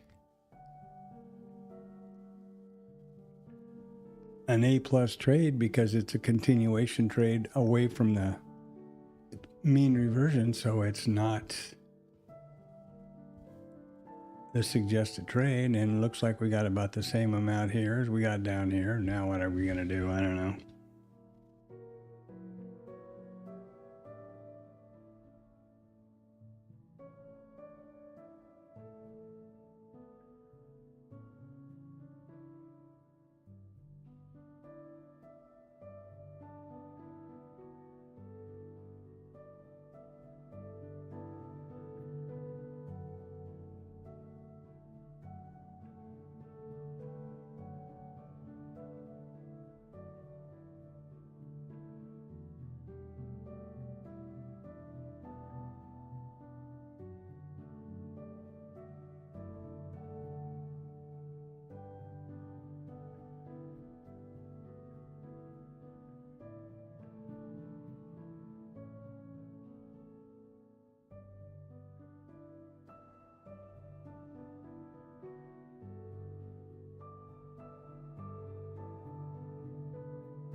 Well, with the benefit of hindsight, this would have been a good IB continuation trade, even though it was not suggested. I'm going to have to dial back my weighting on the context, I guess, because that's not doing me any good lately. And this was clearly an IB continuation setup here or here. I mean, this is the benefit of hindsight. Remember, rearview mirror trading. Never, never, ever believe anybody that just shows you this.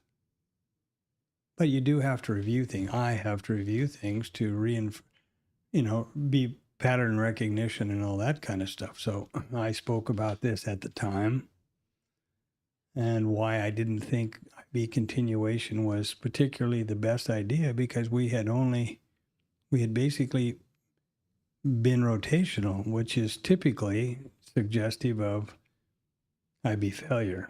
But now twice we had a beautiful run straight up with no heat. If you really squint your eyes, you could get to the target, not here, but here. That would be assuming you got in at 75, I got in at 75, which would be miraculously good entry, unless I had a waiting resting order there.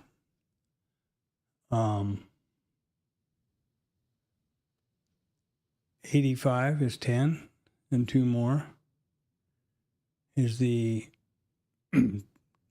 12-point second take profit target of the risk neutral 2-lot package. So that would have been my targets hit for 5 accounts, and I'd be pretty happy about the day. I don't know what to do about it, frankly. I definitely need to just start taking these trades and let it come what may.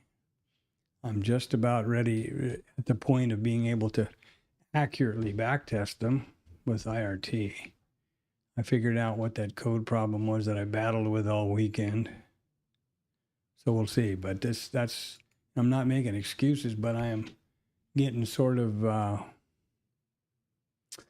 I'm getting desperate and I'm getting exasperated. Need to do something. I can't just stand here and do this day after day with no result.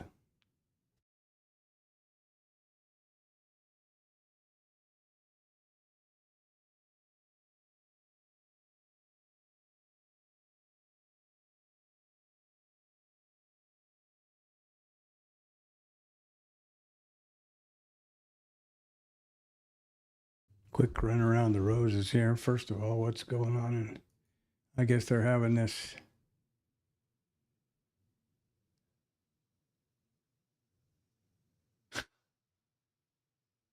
so I would yeah.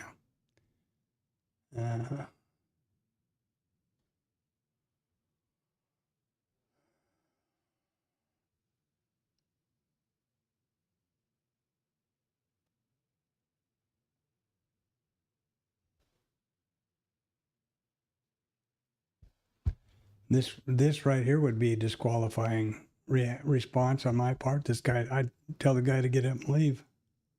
That's ridiculous.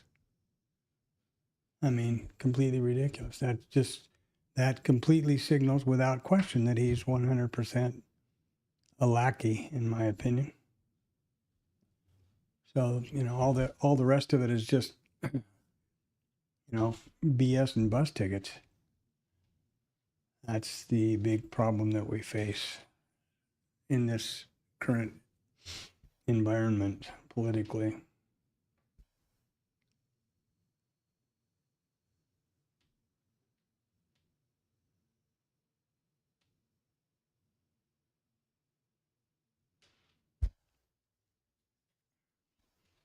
So there's that. Really disappointing, but it is what it is, huh?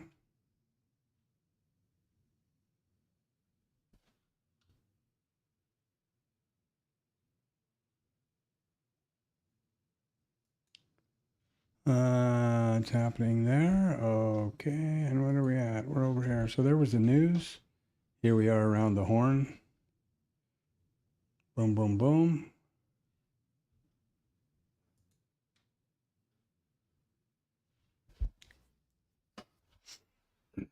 Disappointingly not taking advantage of the opportunity here.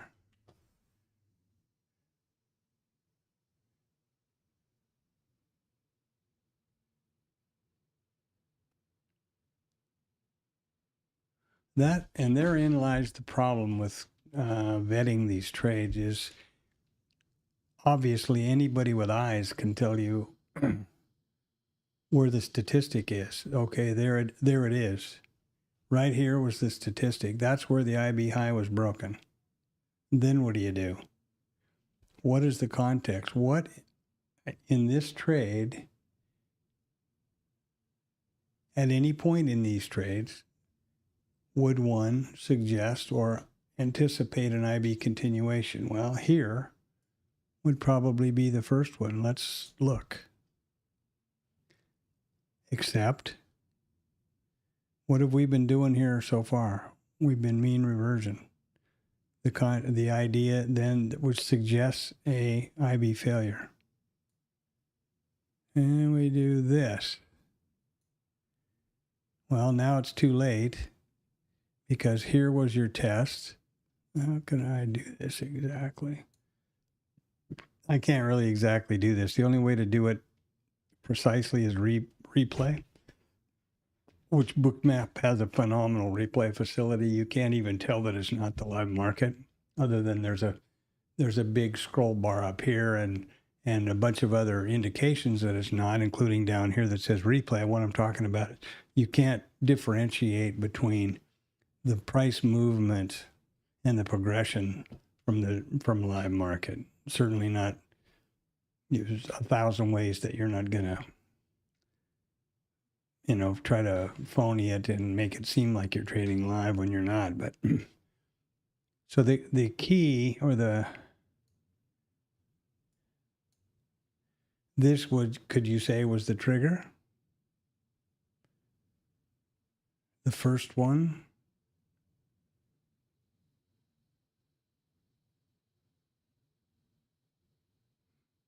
But did you know to get that?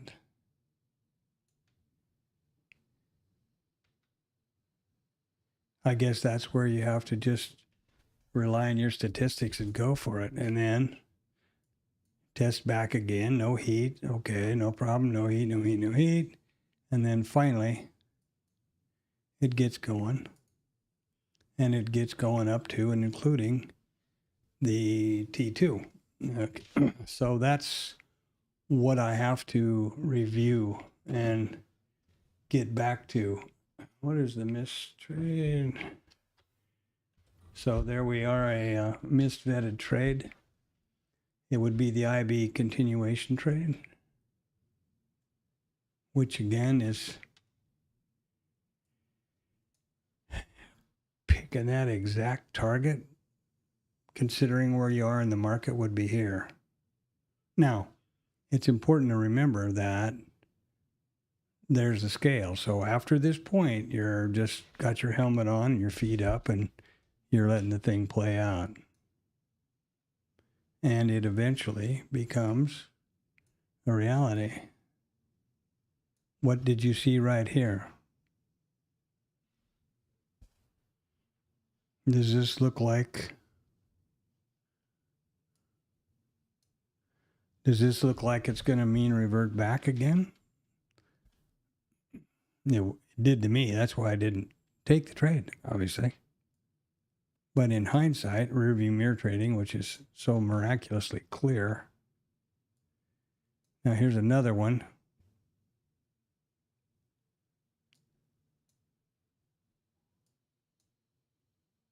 And another one.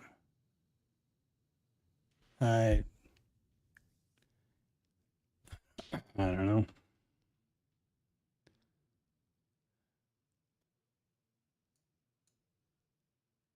And of course, up to the targets. Okay, so there you go. counter trend now that the day is playing out, of course. This blue line again, if you're new, is just my visual cue. If I can spot it, I have the whole session in the chart view. If I don't, well, then I got to do something about it. Here was our rotation through the numbers, and now we have just continually marching higher. And not what was indicated in this first hour.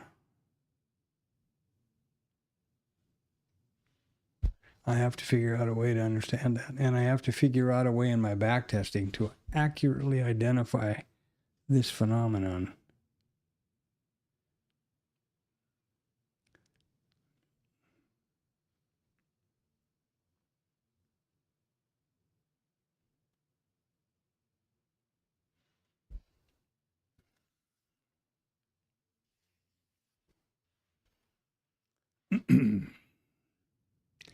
And I need to do it quick because I'm running out of money, time, patience.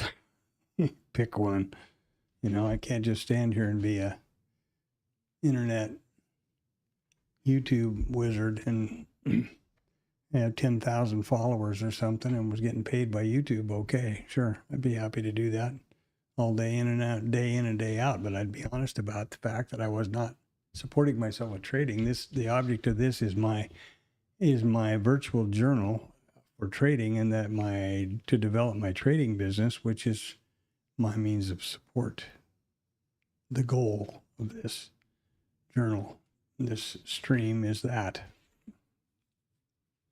And there we are. Got somebody coming to the house here around 12. We have apparently got termites invited themselves in, so that's just magical. He's supposed to come around between 12 and 2. He's going to let me know first, so I'll have a break off there.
VPOC migration.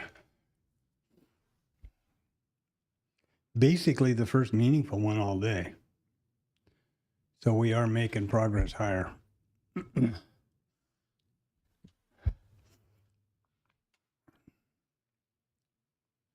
I'll point out that this is also one of the structured trades that some folks use, and it is without a doubt my worst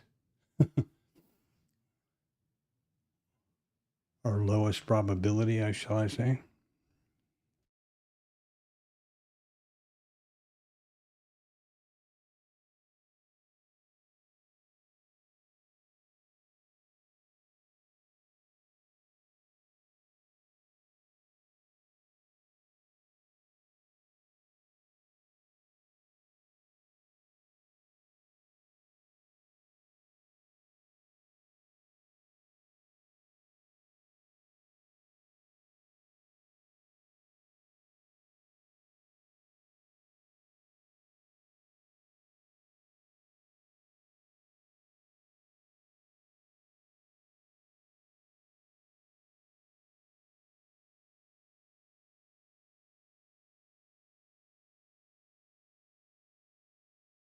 Here's a perfect example of why I don't get along with this setup, or why it doesn't work for me.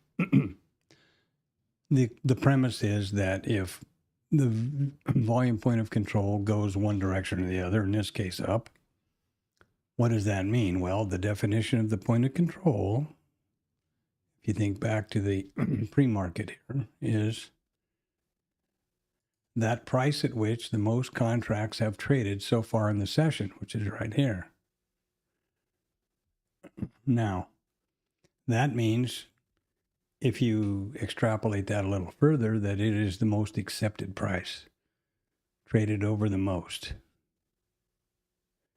So, if that price, meaning value, is raising or going higher, it makes sense that price will continue to move in that direction.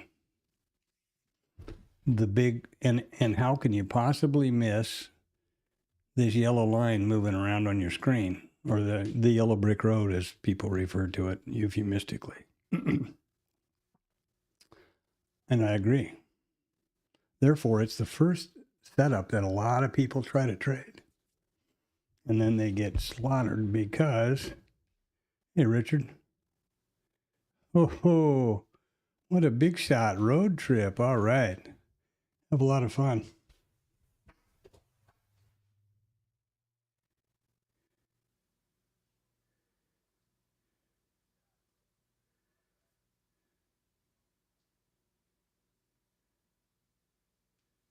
Hello?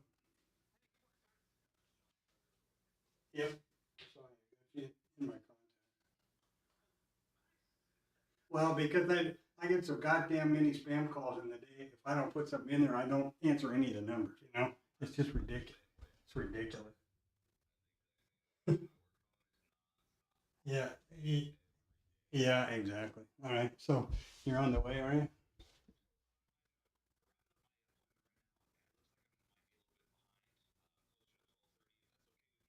Oh, yeah, that's fine. I mean, I'm just standing here, and whenever you're getting close to something, just knock on the door and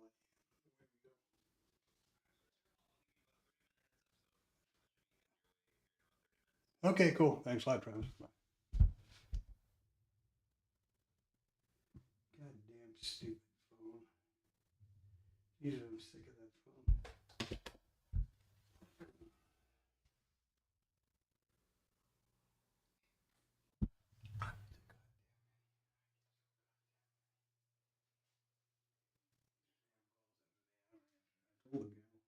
When would they have you call me or something, because I don't.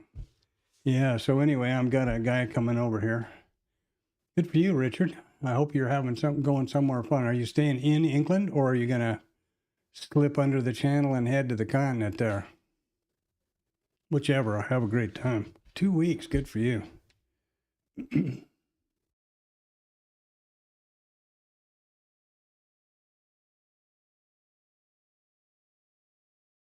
Antonio's on leave again this week also.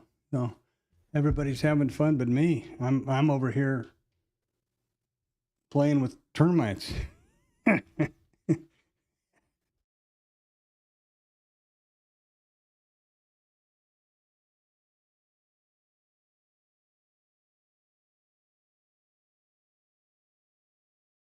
Back to my comments about the VPOC migration till the phone rang and all hell broke loose.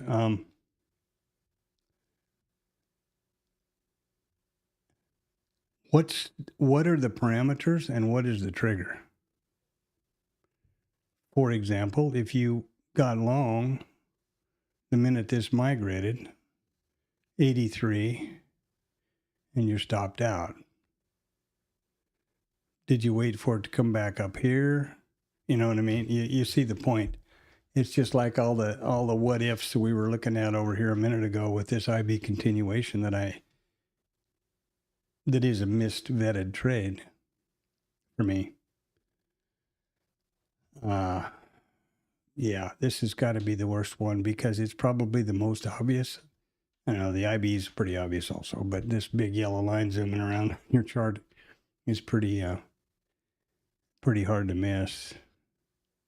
But how do you trade it? There's one fella that has done some back testing, and whenever that migrates, he just puts the trade on in the direction of that. Now, perhaps maybe haven't really, that's a fella, one of the colleagues in Statistic. I haven't really quizzed him about it, but he actually did do a video or something or shared the way he back tested by just looking back at his charts,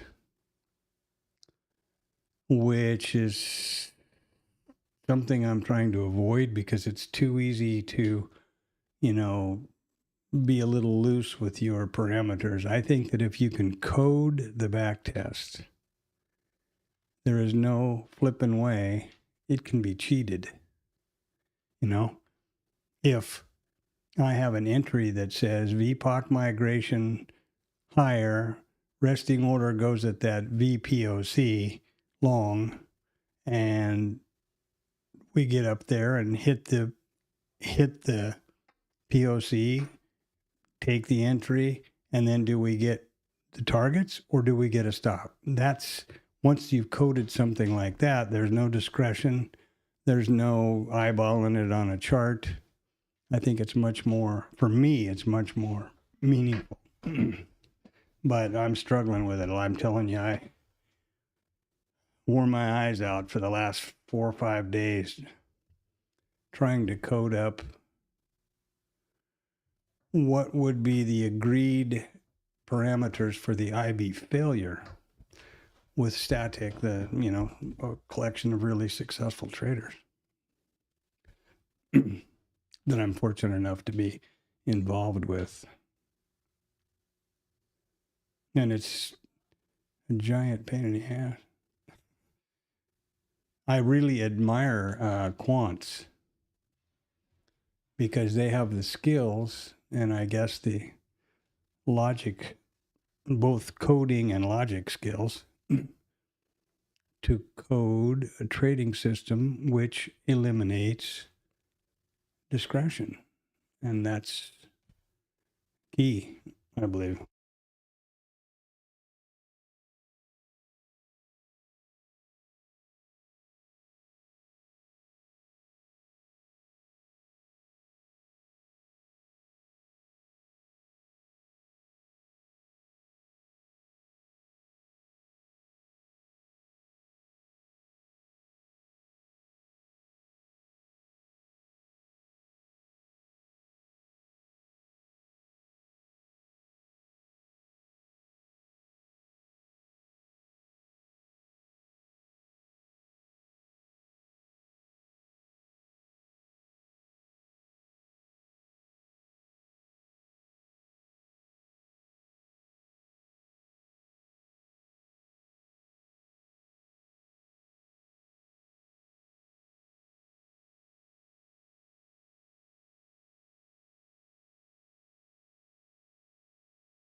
No, just for lack of anything better to do here while I'm standing here.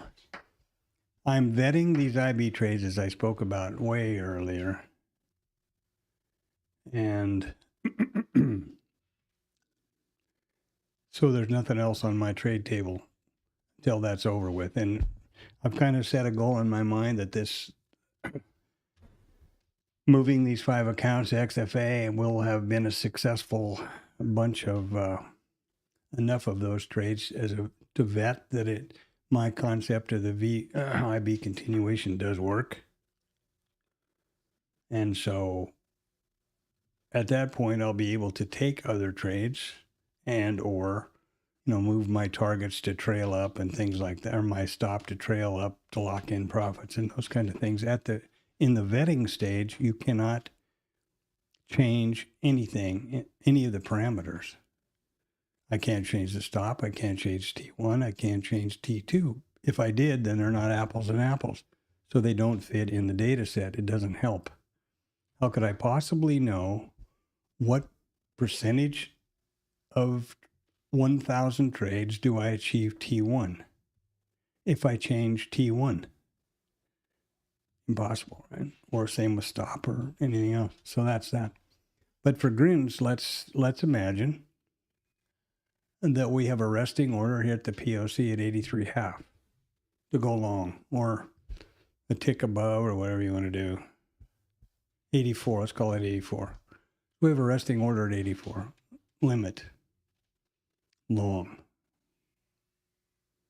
And see what happens. My guess is it'll tag it and then pull back towards the IB, the VPOCs, and the and what they refer to as, what Tom refers to as price check at aisle 3. It'll come back down here to see if this is still too low. But let's see. Let's just mentally mark 84. I'm leery to put a line on here, or to try to, because the last time I tried that, I accidentally clicked on the wrong side of the line here and I was in a trade. I have a section in my trade plan where anytime I am in an unexpected trade like that, without thinking, I'm mashing that close all as fast as I can. In that case, in that particular instance, I didn't lose 1 penny. I was in and out on the same price. Now, the funniest part of that story is that missed trade went on to both targets. Go figure. The randomness of trading. The joy of trading.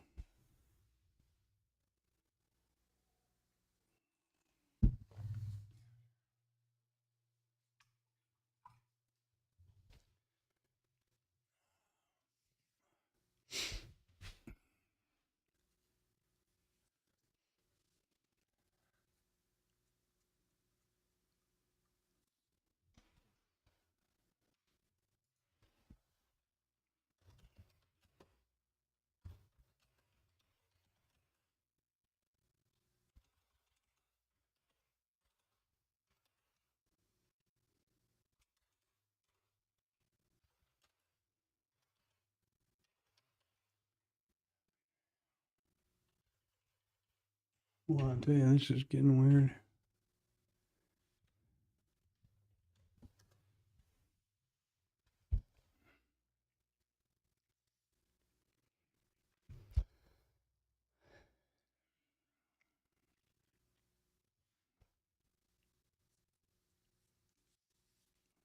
I'm especially disappointed that I missed this IB continuation, because that has been the trade of the 2 IB trades that I have been 100% successful with to this point, and have gotten, and is why I'm where I am with the account story. So that's, and had I just put this trade on right there, I would have been across the big hump.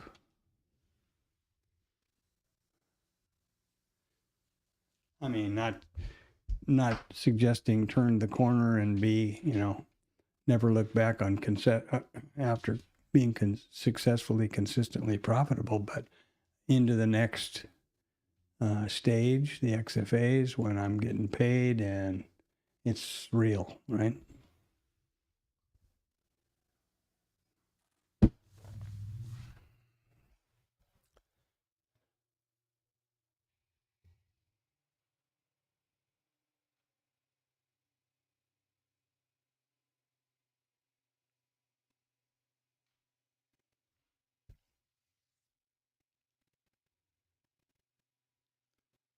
And that's really someplace I need to be, or I'm going to have to revert to plan B here pretty quick.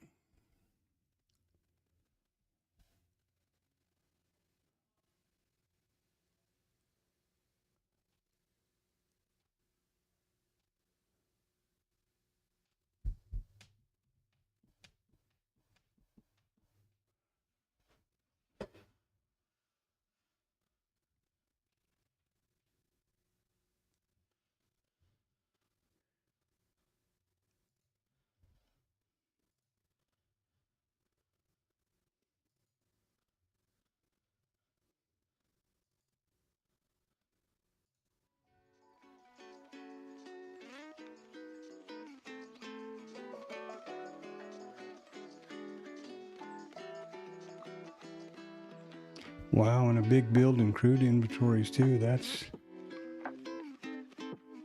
really bad. Look at this shit. What a day, huh? What a day for numbers. That's really bad. Big increase, 400, over 100. Well, about 25 or 30,000 barrel increase.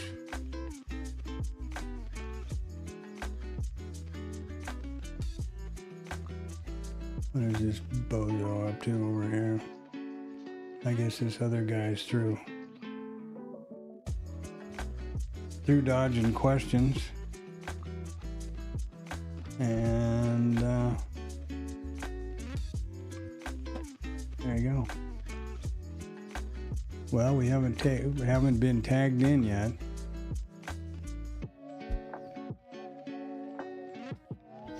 This is another one of those cases where I haven't, my initial gut reaction is this is kind of like trying to trade to a statistic. That's not a good idea. I haven't figured this statistic out or this trade entry system out. As I said earlier, I haven't been able to do this successfully even a little bit.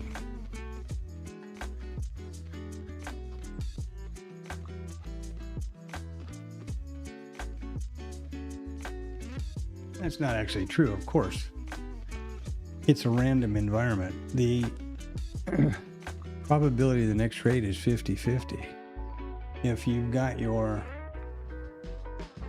if the ATR is down around 3 and that's where it is, and that's the stop, right? Or the target,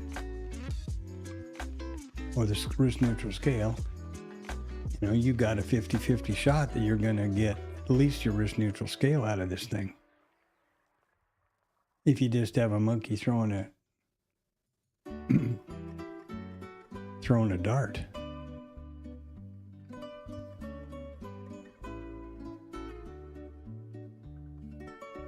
Here's an interesting statistic that I found amusing. If you just make 50-50, if your win rate is 50-50, or not your win rate, because that's a terribly misquoted statistic and something to be really cautious about.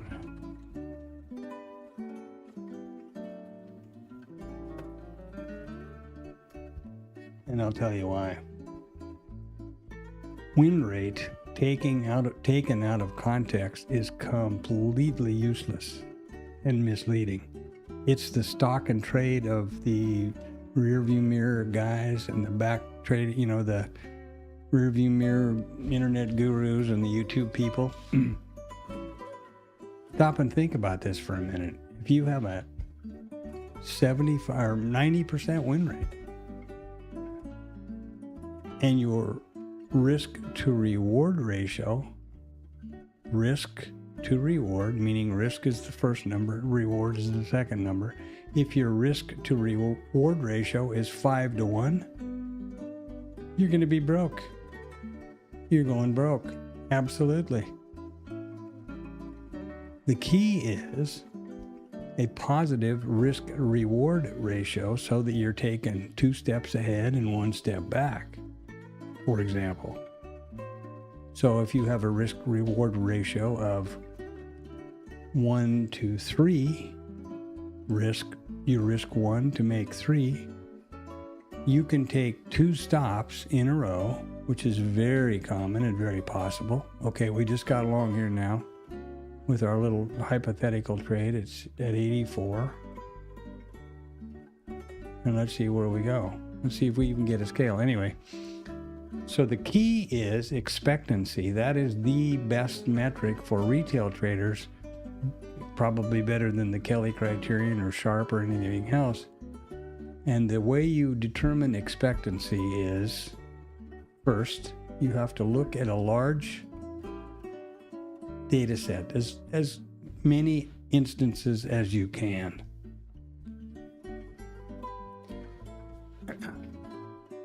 And the way you calculate expectancy is the win rate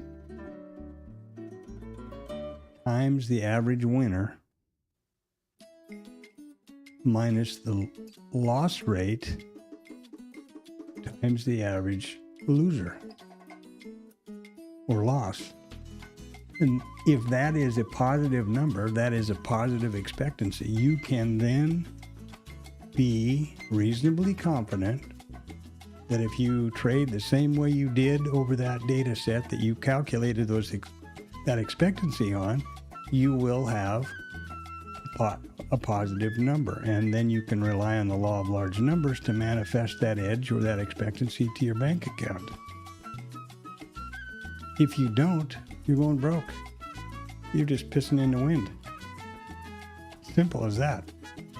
And these guys yapping about all this, my win rate this, my win rate that. Ask them what their expectancy is. Over how many trades is that win rate? I have 100% win rate on IBC the month of June or July. 100%. And I have a win-loss ratio of that trade because it's this one. Real simple. Boom. This trade, okay? It's 2 lots. The first target is 12 ticks. The next one is 24 ticks. If you can do math in your head or take your shoes off, that's 60 ticks. 60 ticks on the ES is $750. 2 contracts, loss of 12 ticks each, that's 24 ticks. That is a loss of $300. So that's 300 times 2 is 600, and another 150 make the 750 means it's 2.5% risk to reward ratio and 100% win rate over 7 or 8 trades in a month. Completely useless. But if I wanted to be a big shot and brag all about it, I could certainly do that. That's the key. Now, if you've got a 75% win rate or a 60% win rate over 1,000 trades, and you've got a 2 to 1 or 2.5 to 1 expectancy, you're kicking ass and taking names. You are doing really well. And remember that if you can average a 50% win rate and positive expectancy, you're doing much, much, much better than over 90% of the people who ever try to trade. because they go broke. That's something to think about, eh?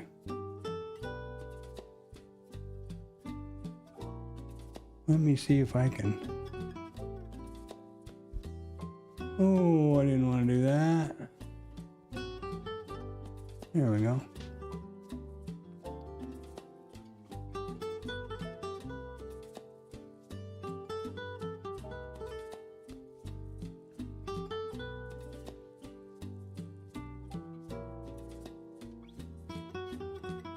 Date. Okay. September, I think it was July.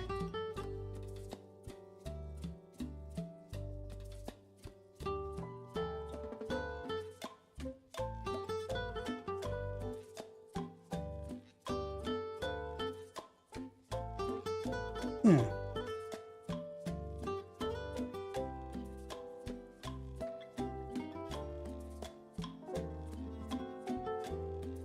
Okay. This is static. So here's my results for July.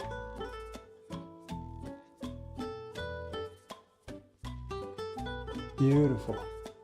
100% win rate. Notice this little number right down here. That's 4 trades.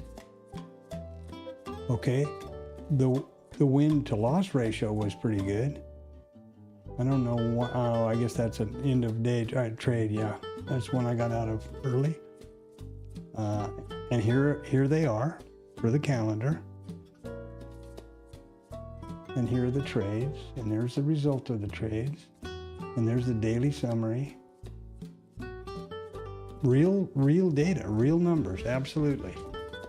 And I could say absolutely honestly that I have a 100% win rate on the IBC. And here's one where I took a V reversal that wasn't the IBC trade, and I only got a scratch. I took both contracts off at the T1. That's why it's only $300. Undoubtedly what happened, if I remember this correctly, which I doubt I do, I got my T1 scale, it traded up, it didn't get close to my T2, and I trailed my stop up to T1, and therefore I was able to take these out. That's what I suspect. This is before I was doing the real rigid vetting of the IBC trades. So there you are. And here's a dead scratch here. There's the dead scratch. This is absolutely true data based on the trades. And you can open the trades, I think, I hope. There you go. There's the trade, there's everything about it. And there's the screen snap of how it all played out. Absolutely real. But it's complete bullshit. I mean, it's not bullshit because, yeah, okay, it's real and I'm happy about it, but to say I have a 100% win rate is ridiculous. So here we have, anyway, hope that was helpful. Let's get back over here. I hope that was, yeah, I did, okay. So we took our 84. Prices ticked up a little further. Maybe we're going to get someplace. We haven't been stopped out yet. We're still at 84 here, right? Now what we need to do is have 84, 81. Here's our stop. That's the real important level. I wonder if I can put lines in here without making a giant mess. Oh, I know what I'm going to do.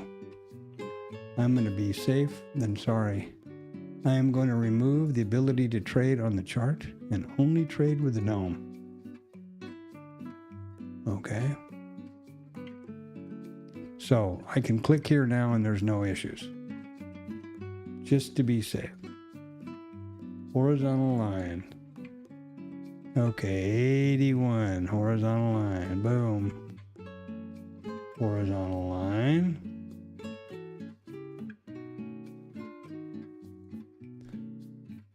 $84, $87.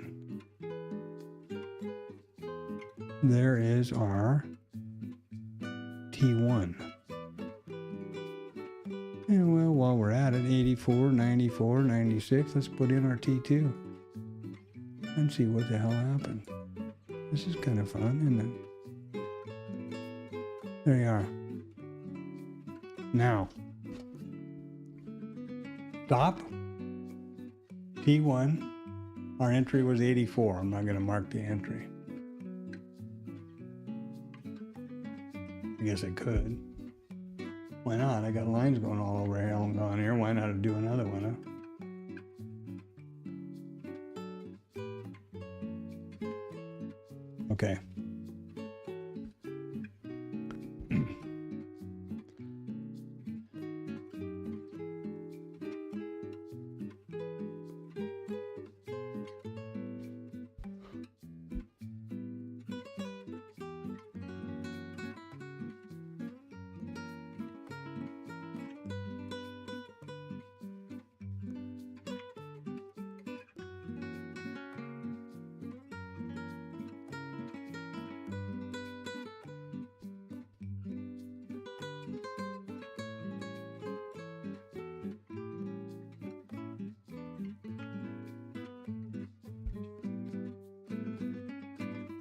In reality, this would have been stopped out already. I'm going to wait for it to go a tick through the line, just for the sake of this recording. This is just BS. There we go. Now, stopped out. So here's our VPOC migration. We waited for it to come up through the line. What do we think? Well, this would not have been a valid entry if relying on my range requirement. Why not? Because here's developing value area high, not 3 points away. There was a obstacle between my entry and my risk neutral scale, and that obstacle did just what I often suspect, and that gave price an opportunity to react, and it did, down to the stop. And look at this now. This is one of those situations where so frequently it turns right around after taking your stop and goes in the other direction. Now, what to think about all that? Well, look at all of this consolidation right here. And where did we put our stop? Right below that consolidation, based on the entry. If we'd have moved our entry down, moving our stop down below this consolidation and below this support to a degree, well, we would have been much safer. Now it'd be still interesting to see if we just got tagged out at this consolidation, which is just this support level and then consolidation testing here. If we go up and get through that IB or developing value area high and maybe get to it, at least we haven't even got to our scale. If this were a real trade, we would be down $300 or 24 ticks. That's the fact, Jack.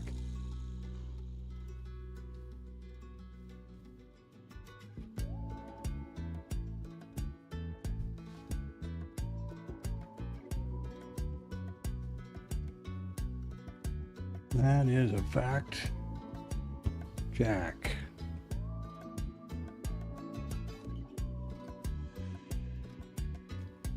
And look at us go.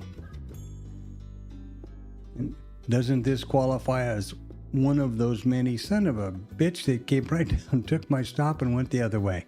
And that's exactly why they did that, why that happens frequently. Your entry is so important.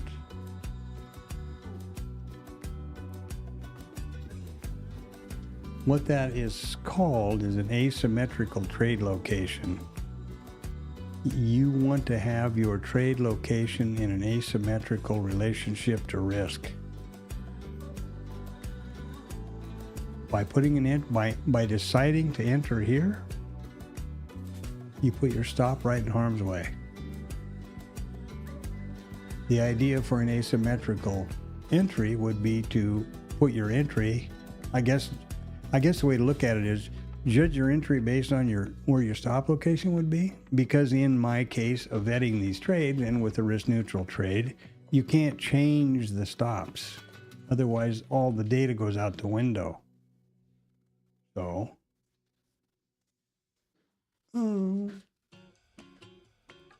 if you plan your entry based on your stop and you want your stop down here at 79.25, then 3 points above that is where your entry could be.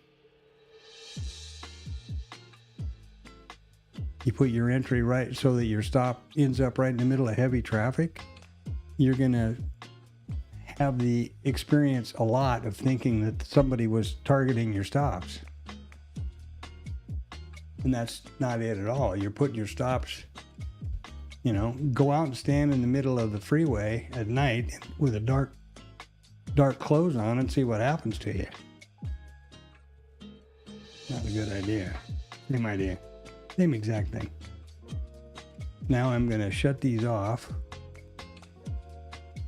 We can leave them on.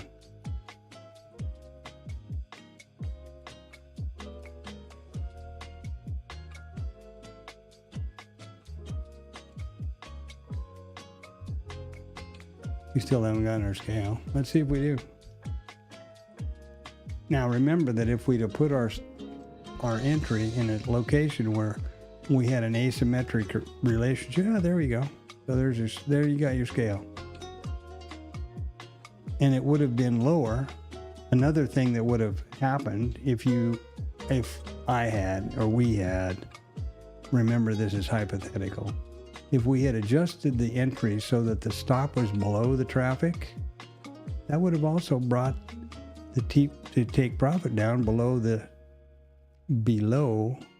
obstacle. Still would have been crap, because, in my view, because you got the POC here, which is the ultimate obstacle. So it's just all a stupid idea.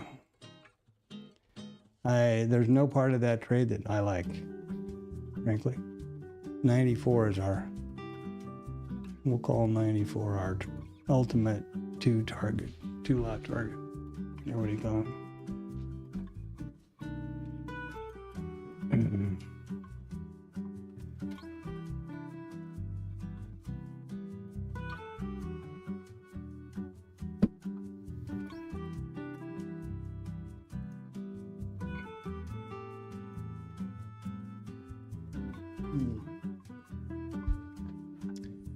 But you see how it works, I guess. And remember, this is my journal and I'm talking to myself.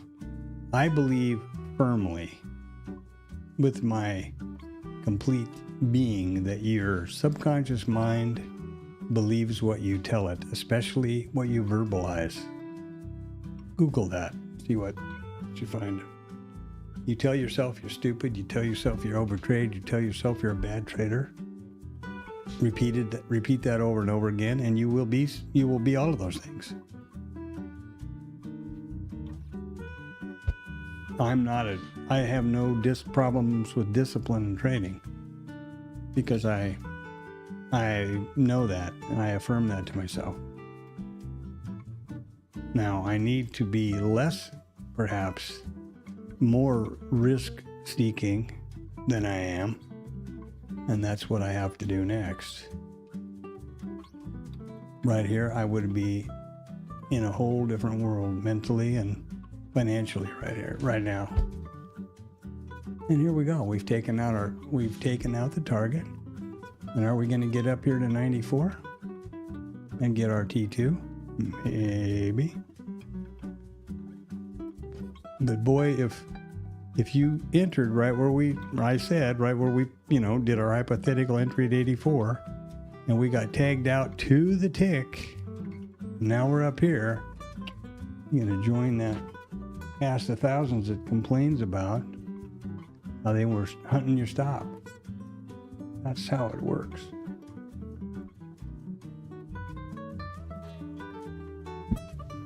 market doesn't know you're alive, and certainly doesn't. What your stop is part of resting liquidity.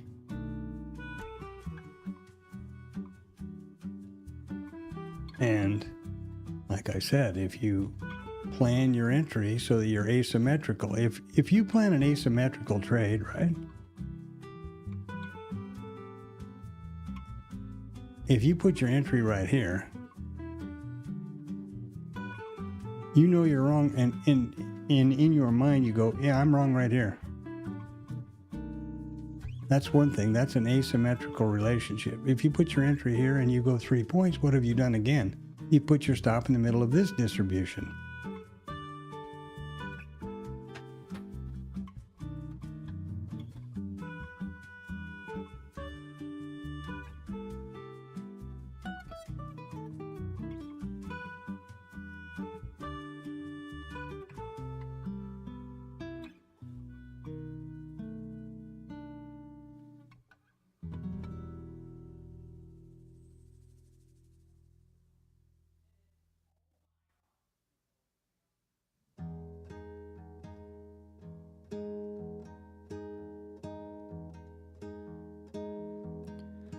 Deixa de preguiça, deixa o cobertor, deixa que hoje eu vou ser o teu calor. Sei que tá friozinho, já sei como é. Sei que o nosso amor aquece quando quer. De manhãzinho o sol nasceu,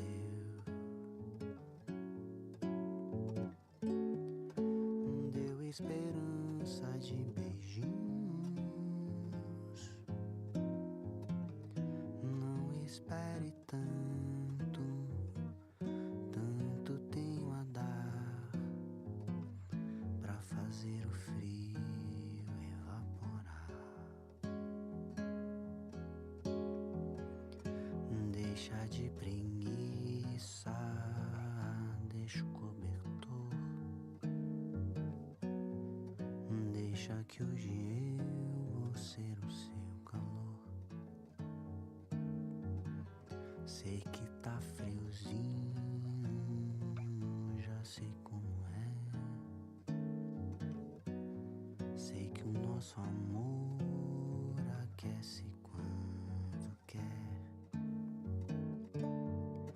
De manhãzinho o sol nasceu,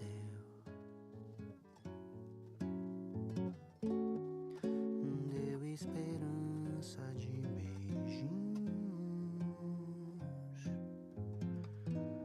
Não espere tanto, tanto tenho a dar pra fazer o frio evaporar. Deixa de preguiça, deixa o cobertor, deixa que hoje eu vou ser o teu calor. Sei que tá friozinho, já sei como é. Sei que o nosso amor aquece quando quer. De manhãzinho o sol nasceu,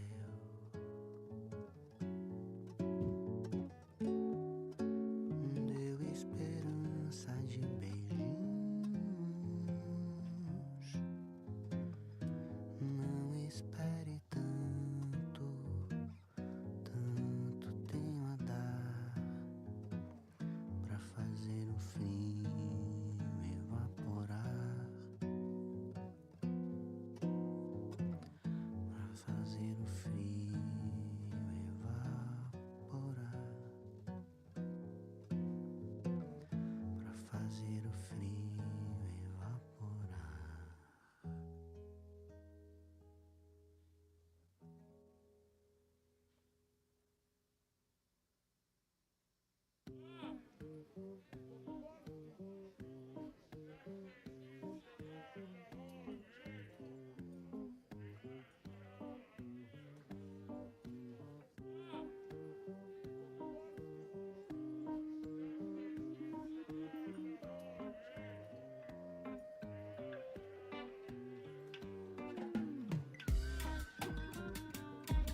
So what happened here? Who's on third? Well, we didn't get anywhere.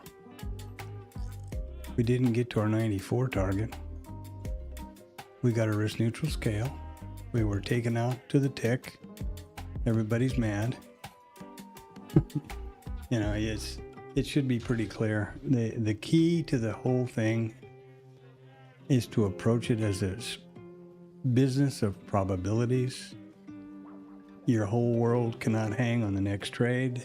And I'm talking to myself here, and I need to eat my own dog food. Your whole world cannot hang on the next trade, and you have to just develop the probabilities and trade them. And rely on the law of large numbers to manifest to your account.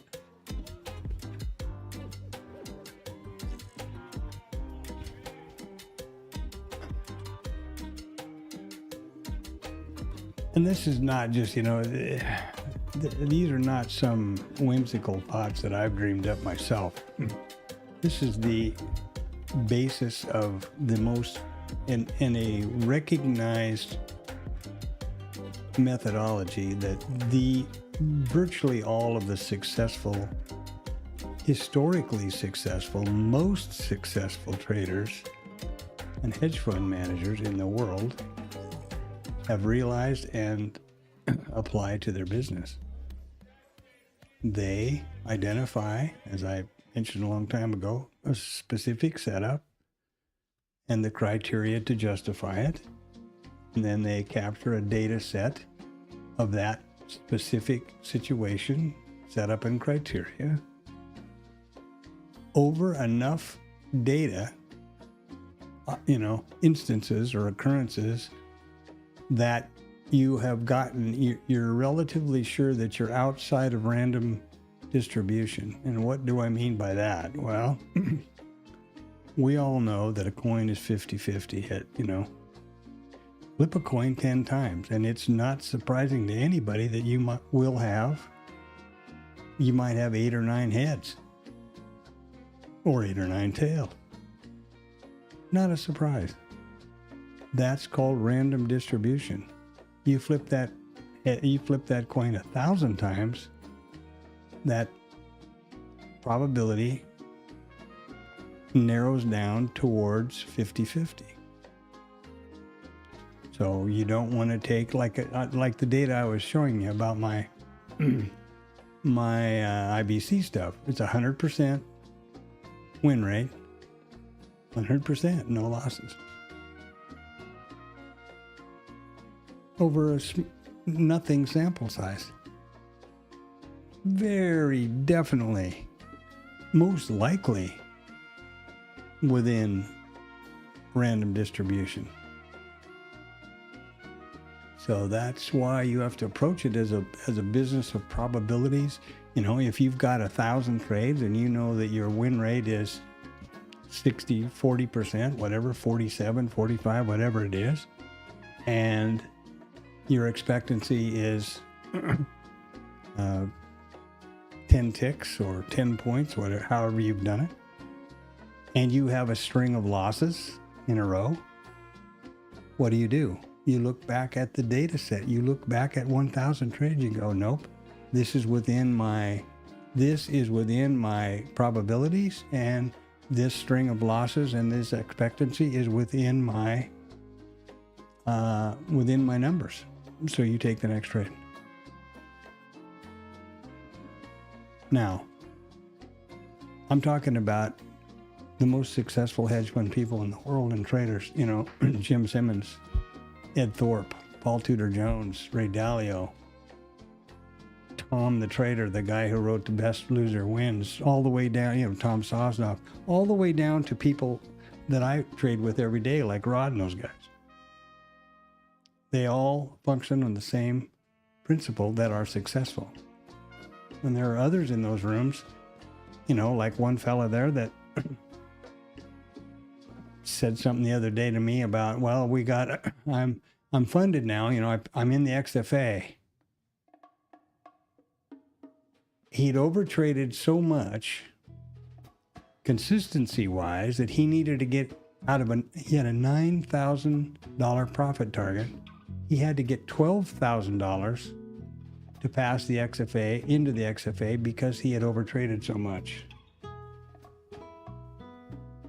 Okay? He got in there. I said, oh, good for you. That's fantastic. Now just, slow down and all that kind of. He said, well, yeah, then the next day he texted me, well, I blew up. I said, what the hell happened? He said, oh, I'm used to it. I've done this. This is the 11th time. Well, come on, dude. That's not a winning situation, and that's not where I want to be. So you need to view it as a probabilities. You need to mind your risk and realize that your account preservation and risk management is key. Be disciplined, be an adult, and this will work.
Got the termite guy showing up here pretty quick, so I'm going to have to dive off. I'm pretty sure the world is going to end relatively quick. Our daughters woke up early today. I don't remember the last time that happened. Or maybe I'm dead and imagining things. I don't know. I hope not. I would hope that even that if I were dead, I'd have some balls and be taking these trades.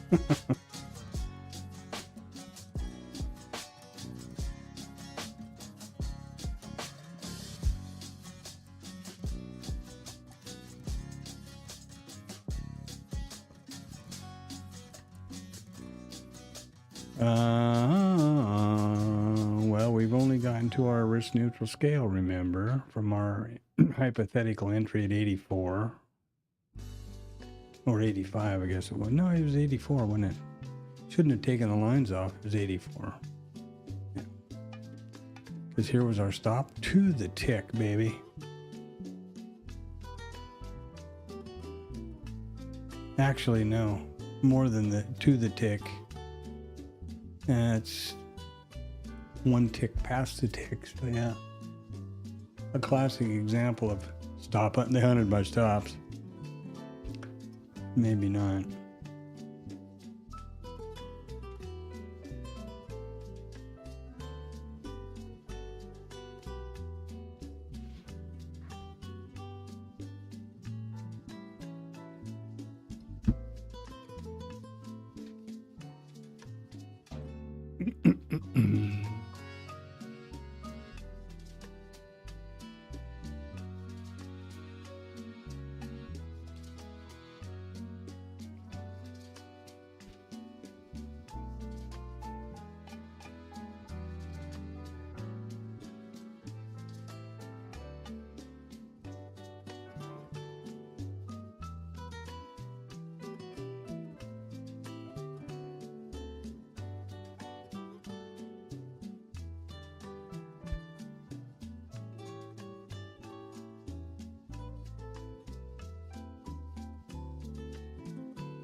pienso en qué pasó y cómo me afectó las horas que pasé en aquel bus. No entiendo bien por qué mi abuelo distraído se bajó sin mí. Yo seguí. Acapulco no era un lugar para una niña de mi edad. Con solo 4 años enfrenté la soledad. Del bus te vi pasar y la calle caminar, y a pesar del miedo que me dio, no pude ni llorar. Eres la niña perdida, el chico me preguntó. No había entendido que esa niña era yo. Después de 6 horas encontré donde bajar, crucé la calle, di con el lugar, se abrió la puerta y todo mi mundo me abrazó. Estaba sola frente al mar. Nunca me voy a olvidar. Estaba sola frente al mar.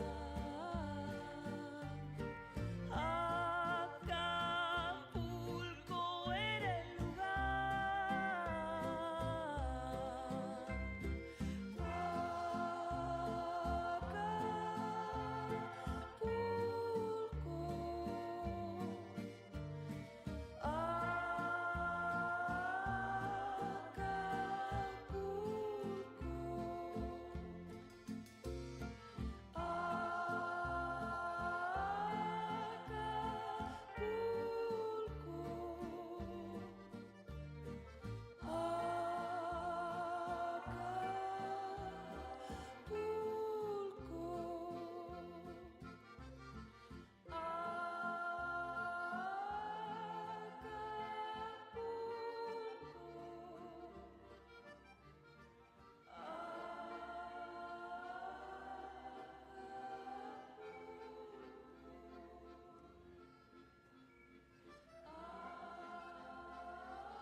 Estava a viver, caminhando na vida,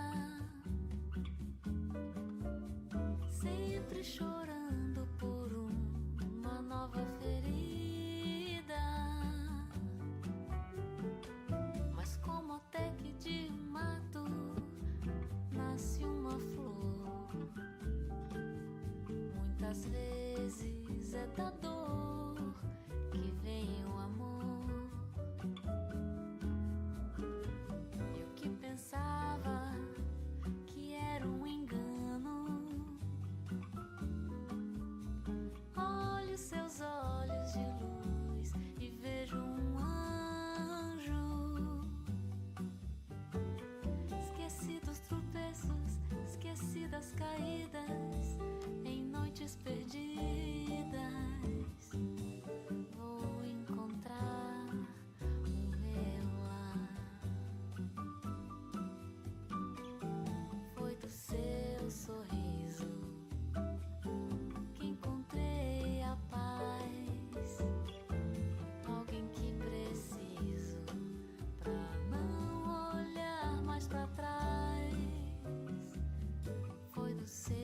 sorriso, que encontrei a paz, alguém que preciso pra não olhar mais pra trás.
mis noches llenas de amor.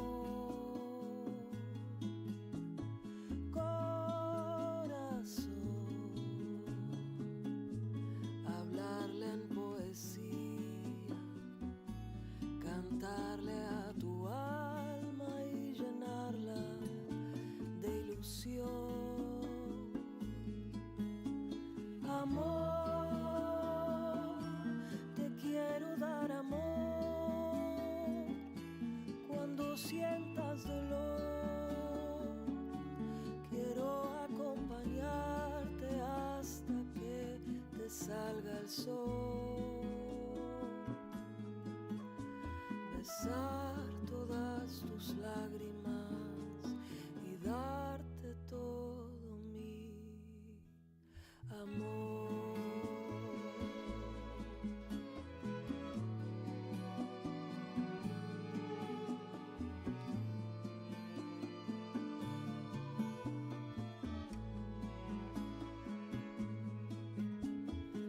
Ay, amor, jamás seré tu dueña.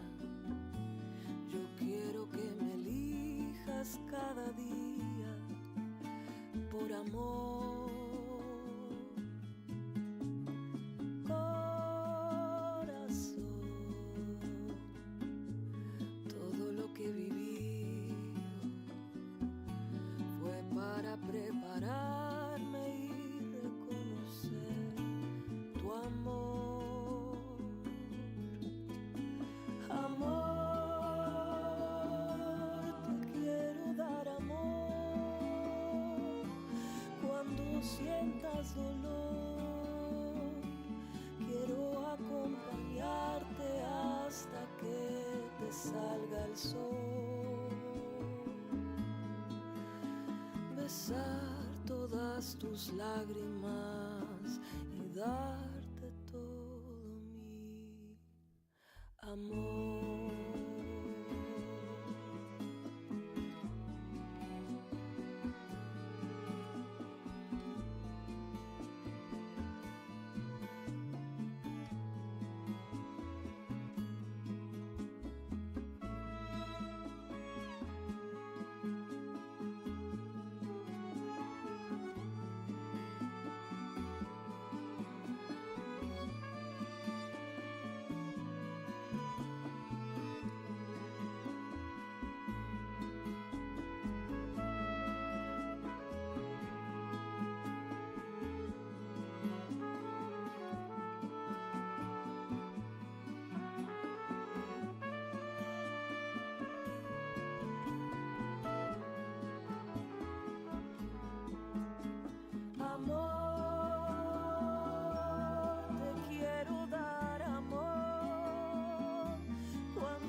Salga el sol, besar todas tus lágrimas y darte todo mi amor.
flor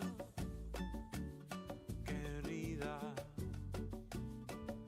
la noche ha llegado acá y en tu vida puedes dejar la soledad, siempre contigo ella está. Si duérmete, mi angelito, sueña con tranquilidad. Duérmete, pronto los sueños llegarán. Contigo ella siempre está. Llegó la estrella, llegó para ayudarte a dormir y sabes que con ella nunca tiene que sufrir y con amor puedes vivir. Si duérmete, mi angelito, sueña con tranquilidad. Duérmete, pronto los sueños llegarán. Contigo ella siempre está. Contigo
Well, looks like we had another little BPOC migration here. And now, pretty soon they're going to be up here to where, I think it was 98 was the,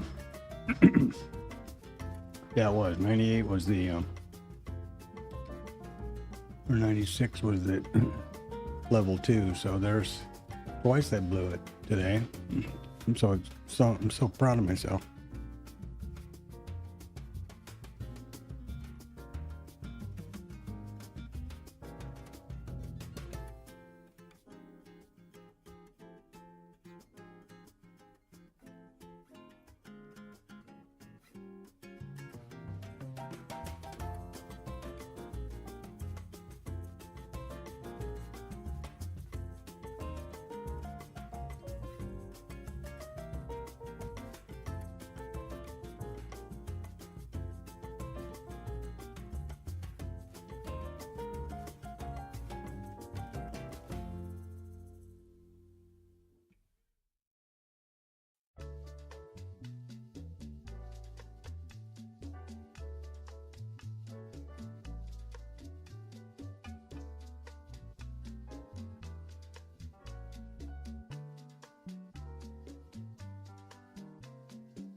chegam quando passam.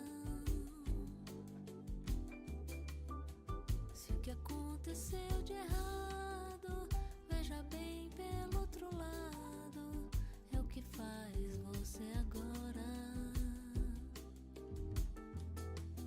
Todas as migalhas do passado vão viver tempo de glória.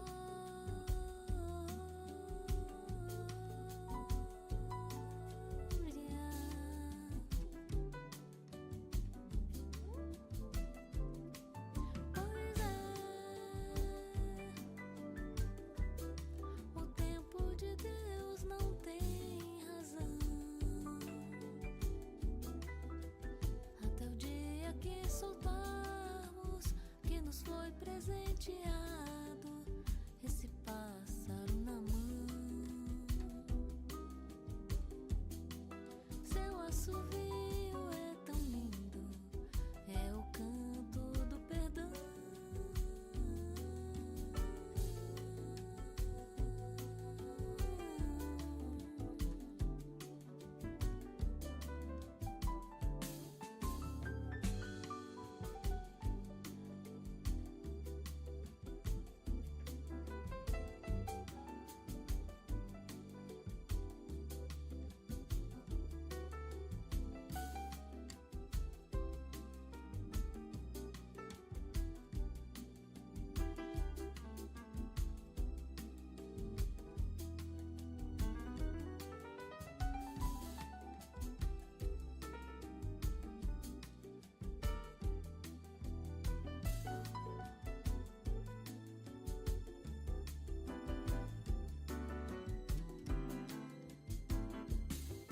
Pois é,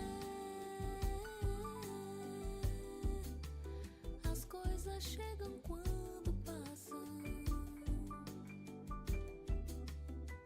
Se o que aconteceu de errado, veja bem pelo outro lado, é o que faz você agora. Todas as migalhas do passado vão viver tempo de glória.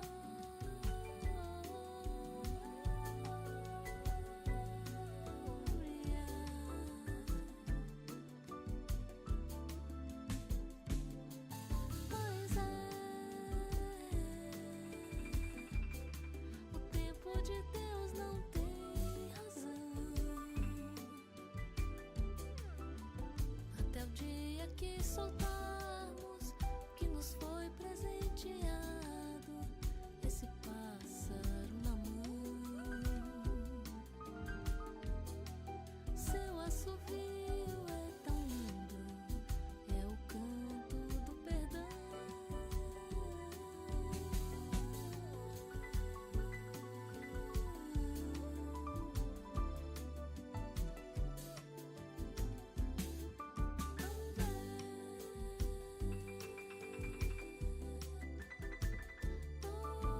Pois é.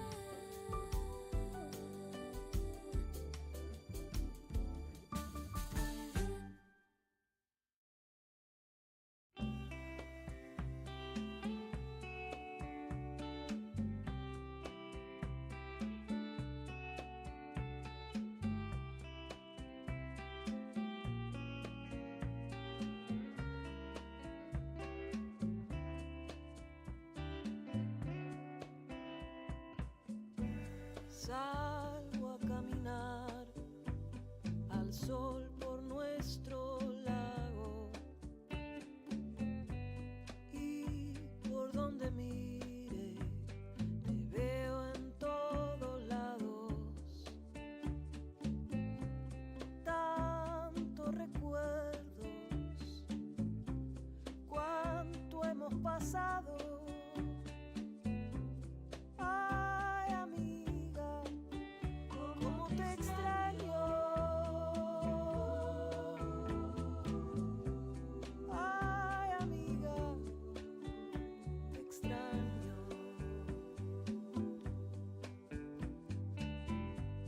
En nuestro universo todo era posible. Cantamos, reímos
Well, that was fun. Got termites all over everywhere here, and I'm way behind in my nap story. And this would have been the VPOC migration T2. However, we were stopped out right here. So yeah, magic. And I just found out that something else has been going on I don't like on my app with my Apple account. So yeah, here we are. What are we here? We're here doing something. I don't know what. Let's check. What is it? Who's on third? I don't know.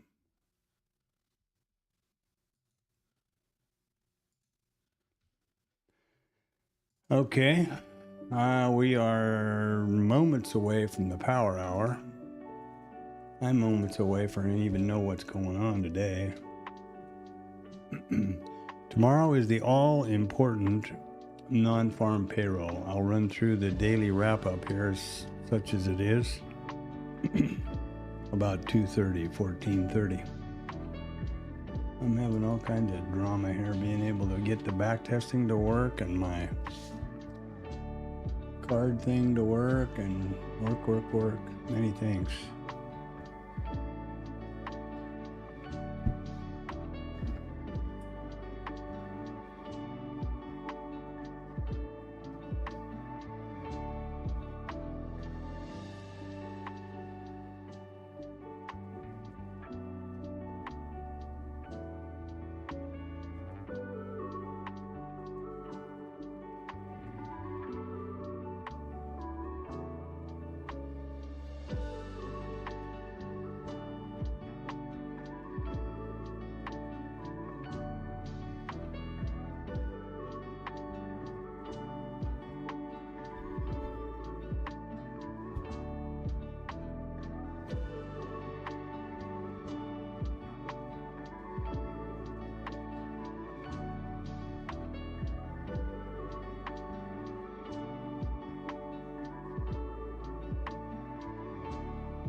Well, my schedule's all completely discombobulated here today. Oh, look at there. We're really getting a move on now.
What a goofy day. Oh well.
All right, so now what? I'm tired.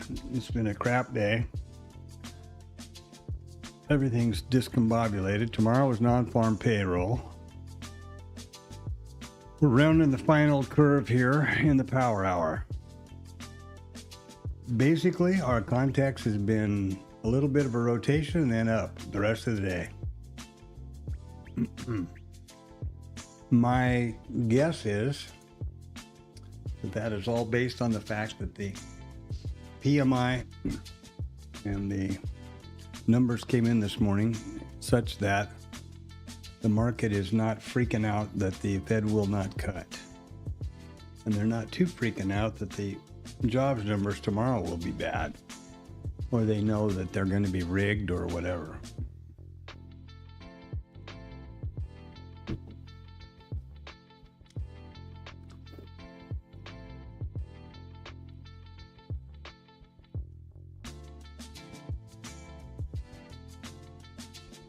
Uh-huh.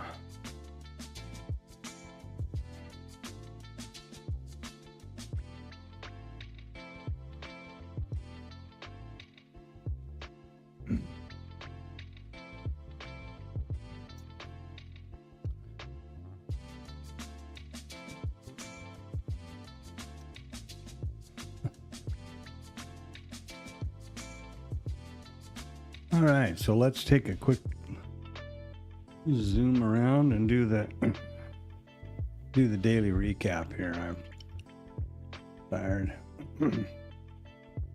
What have we got going on? Well, what's happening with the news?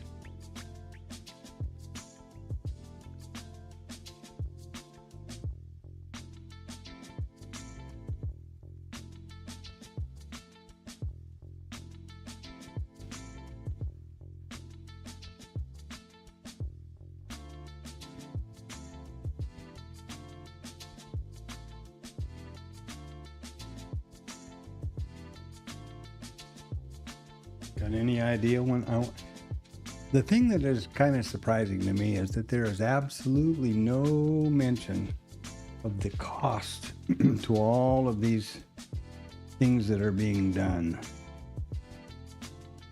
Made me think about the National Guard. Do you have any idea how much we spend a day relocating National Guard troops from their states and putting them up, housing them, feeding them? Everything involved with that deployment? It's huge. The fact that the deportation flights, billions of dollars are being spent on these deportation flights. Nobody's saying a word about that, which is almost a deafening silence, right? Tomorrow, first of all, this is investing.com. My favorite as far as the presentation is so much easier to use for reporting and discussing. Tomorrow, guess what's going to happen tomorrow? Ooh, non-farm payroll at 0730. That's the biggie. I'm really looking forward to what's going to happen there.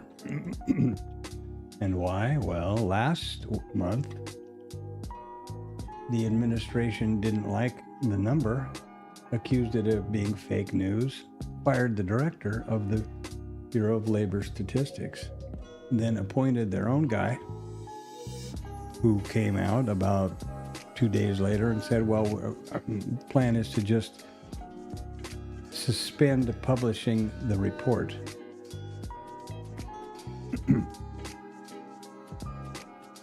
So I'm really interested to see what the hell is going to happen tomorrow. I think that's a valid thing to be interested in. No earnings to speak of. And the financial juice, which is also free, has basically the same schedule here. There's a non-farm wherever 730 went, right there. And then this right-hand column is more of a squawk box, so you get kind of a continual squawk box feel over here. It's also free. You can pay as much as you want. Obviously, there's the option right there. But Don't.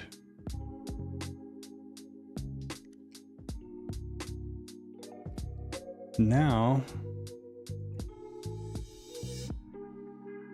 let's take a run around the park here in terms of the day. Well, our volume is a little bit off average.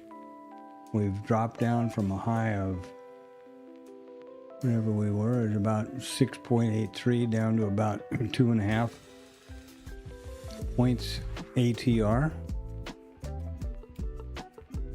Short interest is maxed out.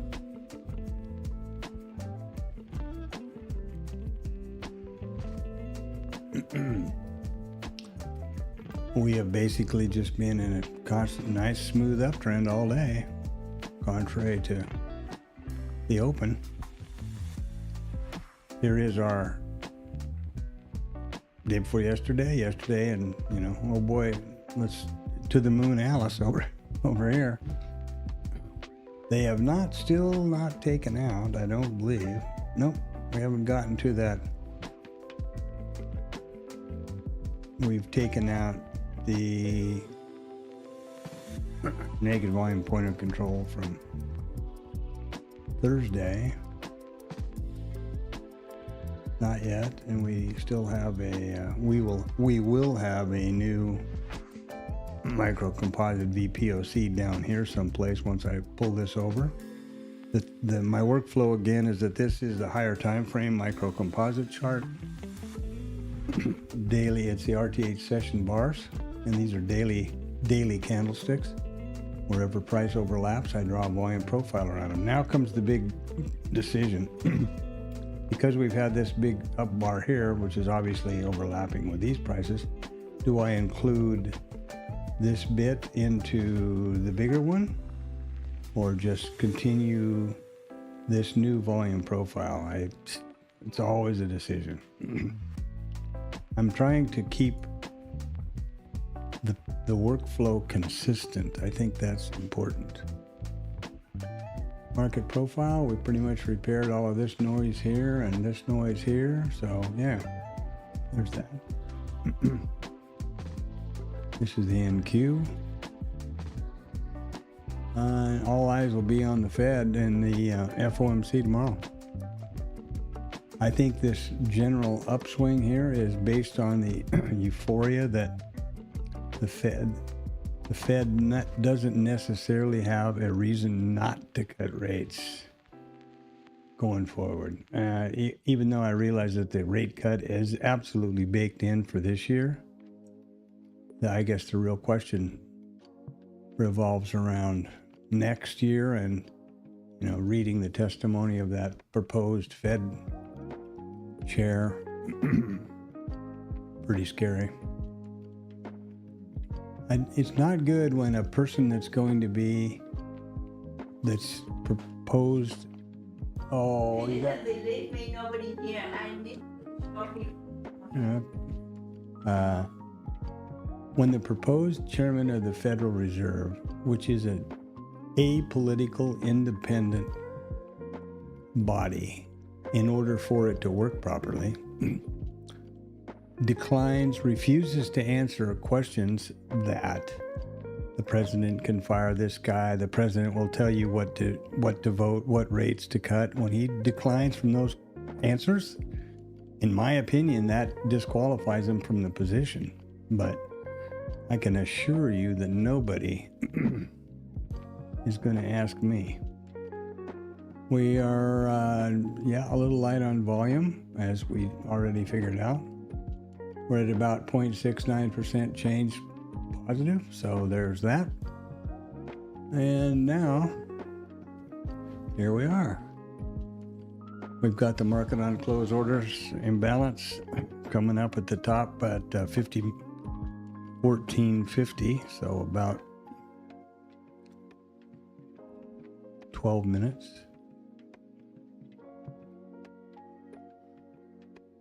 Quite a smooth day, though, actually.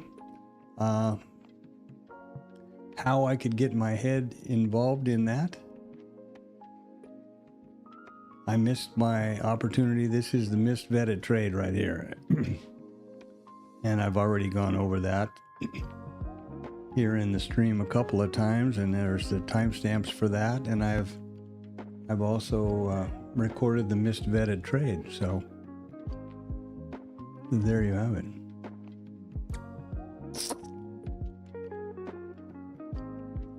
And we'll see what happens here going into the 3 o'clock hour. Nothing I'm going to do, but I'm looking forward to it. Now, tomorrow, I will start the stream early. I'm debating 7 or 7:15. I want to record the reaction in the non-farm payroll on the stream. I won't trade that. I may start it at about 7:15.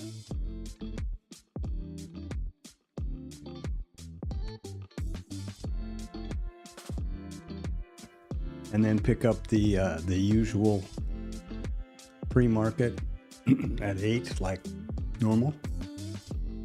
And I'll do this going forward every month for non-farm payroll.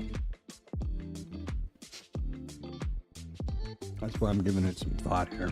I had originally thought to just roll it ahead 1 hour to 8 o'clock, but what am I going to do? I'm going to do the pre-market, and I'm going to do my usual pre-market explanation and review of the numbers and the news and upcoming reports, of which we already know is non-farm, main one, and then non-farm will happen, and then nothing will happen until 8, and then nothing will happen until 8:30. So I think I'll just wait until 7:15 ahead of the report, capture that on the recording, and then do the usual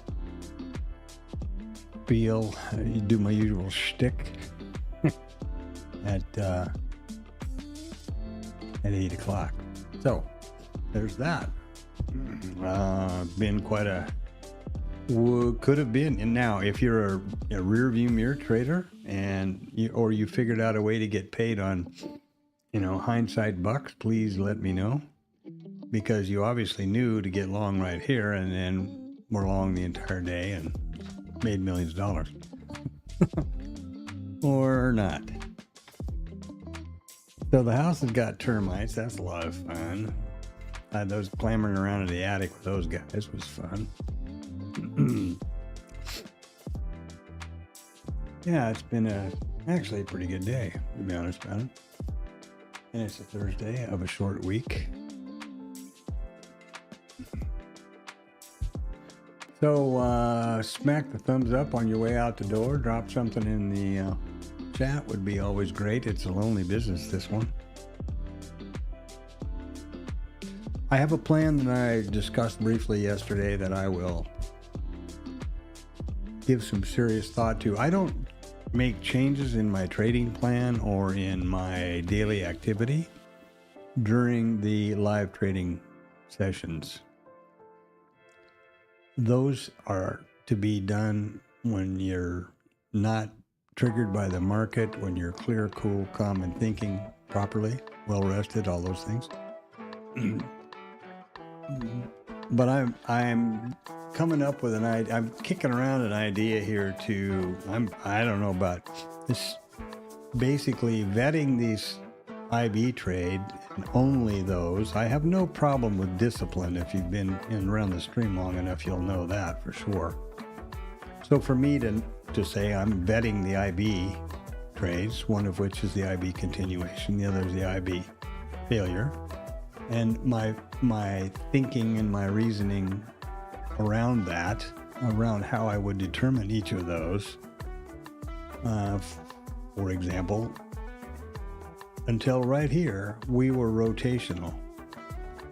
Rotational day, that's right here, right? Until a rotational day suggests an IB failure, which is a mean reversion trade back in. It's rotational. It's out. We've been trading outside in. So therefore, I was not watching for this right here. And this IB continuation trade was clearly the winner, and the one that I should have picked up. I noticed that I've had a problem in the past, with this vetting process, recognizing when the context shifts. That's why I came up with the idea of the blue line here for a visual reference and keeping the entire context in view. It's pretty obvious, isn't it, when you look at it like this? What the hell have we done all day? Gone basically straight up and to the right. So that would have clearly suggested the IB continuation trade had we not done this noise back here. And then here was rotational down and up, and you're expecting another rotation because we've only traded like this. So I need to be better at understanding or recognizing early on when the context is shifting to a more directional. And I as a result, I didn't take this IB continuation trade, which was the proper trade, trigger, signal, all those things. Proper range requirement, everything. And it went on to both targets. And that's noted in the stream earlier. And, there's a missed vetted trade timestamp long ago with, discussion about it. So I won't go over it again here, but that's the idea. Well, with only those two options, the rest of the stream, there's nothing to do up here. And that's it's boring for me. I'm sure it's boring for anybody else, and it doesn't make for good learning lessons. I'm thinking then that I would trade other setups. My vetting process will be on the mini, and I'm thinking about doing other setups on micros, like the VPOC migration, which I talked a lot about this morning, today. Just those are thoughts, right? So that's what I'm kicking around. And we're gonna smack that market imbalance, market on close imbalance here in another 3 minutes. Let's get set to watch for that. Typically they push that right. It'll be in here like this, one of these. Yesterday was huge. Here's yesterday, look at that. You read these 322 million S&P 500 E-mini contracts to buy. That's the imbalance. Imagine buying 322 million contracts. Jesus, staggering to me. 1,373 to buy. 1,132 to buy. This is yesterday. Amazing. I find it amazing. I find those numbers staggering. You multiply 3,100 and whatever the hell, 300 and whatever the hell it was by $12.50, and that's how much it's moving. That's how much it's changing in one tick. Granted, maybe it's not all relative when you get to that size, but wow. Pretty amazing. And 2 minutes here.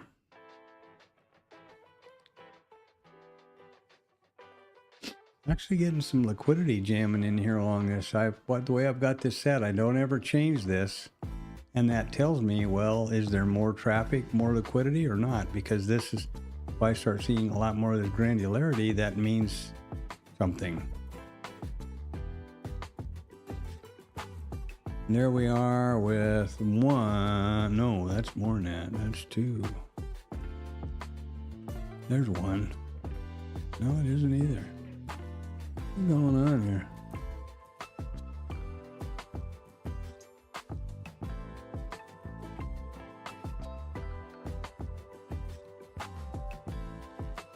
Oh, it is.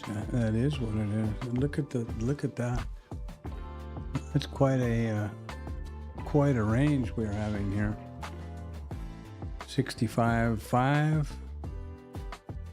and we opened at 64.65. So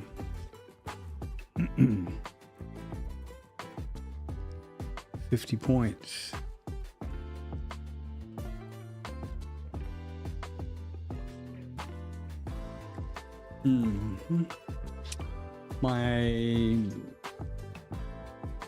What I'm doing, in case that wasn't obvious, is setting these price scale at point so that I can always maintain a concept of scale. What are we doing? There's a point, there's the entire session in view.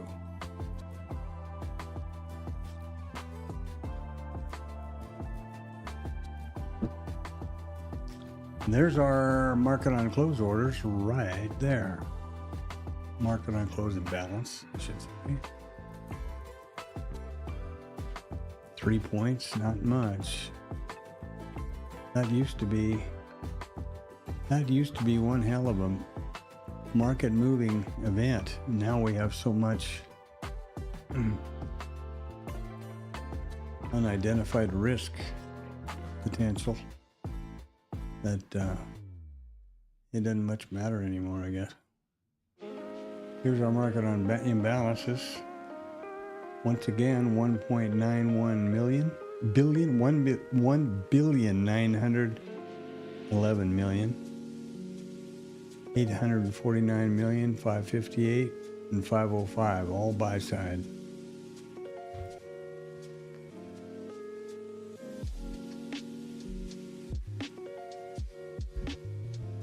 Okay, well, I hope you made a pile of money. I wish I was in that same ballpark. I really have to stop being so fixated with this code for the back testing and give a lot of thought to identifying the change in context earlier. I have no idea how to do that, just standing here talking, being honest. Typically, man, I've heard a lot of other traders say the same thing. You don't know until it's happened, which is, of course. But then after it's happened, I guess you need to recognize that, and trade with it. We got about 8 minutes here, boys and girls, and then we're going to be Pumpkinville.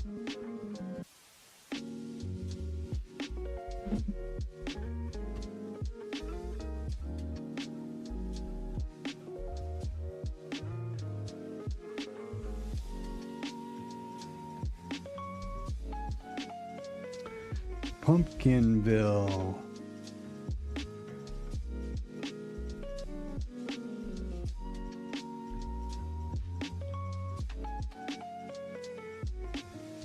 Boy, they're excited, aren't they? Now here we are, another day of closing on the highs, and you would expect then that close will, the market will continue to trade higher in the overnight. That's kind of the thinking. It's like the auction was interrupted before it was able to get where it was going, assuming that you believe it has a place that it knows where it's going.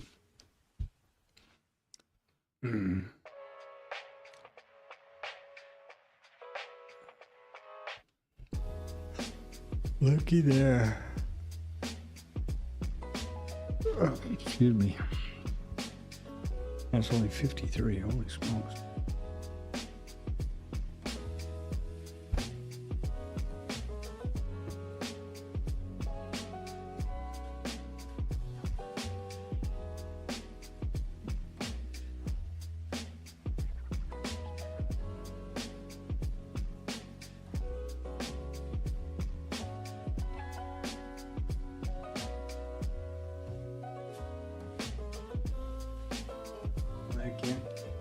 They can't get enough, can they?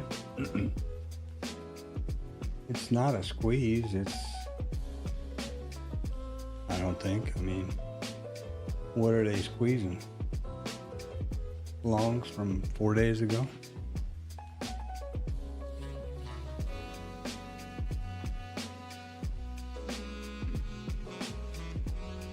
You're definitely doing something, though.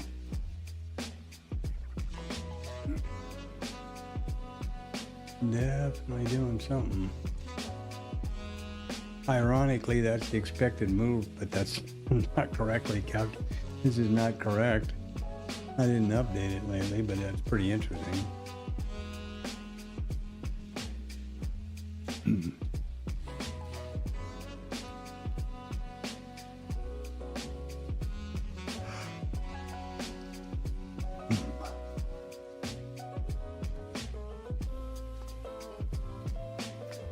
Well, man, 5 minutes.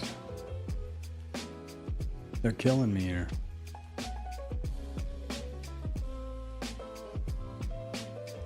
So tomorrow morning, 7:15. We'll see how that works for the non-farm payroll. And going forward, it'll be an extra. It'll be early, whether it's the full hour or whether it's just 15 minutes ahead of the report. See, but I'll do that on a consistent basis going forward, assuming I keep doing it.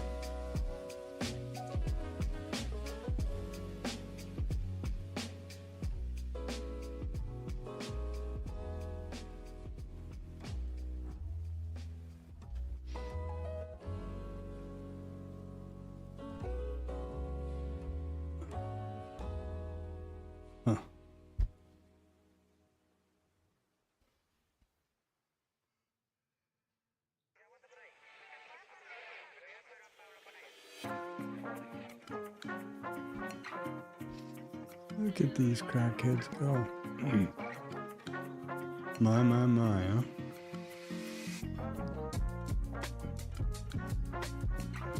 And what are they doing?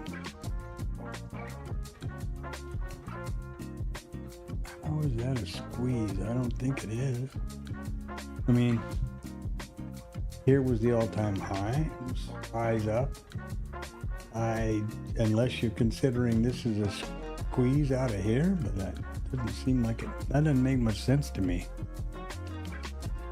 But, you know, I am certainly not the end-all, be-all, end-all market expert. I just read them like I see them. Something's going on. They're definitely doing something into the close up here. What is up here? Is there some sort of giant thing or naked volume point of control at 15 up here? Could that actually mean something? Here's the all-time high. Morons trying to get that again? Jesus Christ. Well, maybe they're pushing for a new all-time high. Who the hell knows? For whatever reason. To show their exuberance. This is all things that would tell the Fed not to cut, I think. But they're certainly not slowing down. There's just, bear in mind that from here to here is 12 handles. Certainly no strictly just gambling, just jump on somewhere and hope for the best. I've never been very successful doing that. I always kind of get to hop on late, maybe, I guess I've got, there's two different kinds of risk. There's price risk and information risk. If you just get on quick, or confirmation risk, not information, yes. You just kind of get on quick, you've got confirmation risk, but you've got a better price. If you wait for like a pullback and then get going, like here, for example, that's confirmation risk. I mean, you've taken confirmation or you've looked for confirmation, and in so doing, you've got price risk. Now, it doesn't matter when thing's going, 25 handles or something. Well, that's what it is, too. And look at this. That's amazing, isn't it? 90 to 12. There's 20 handles right there. Boom. Boom, boom, boom. I'm sure somebody over in Statistic is on that like a stink on crap.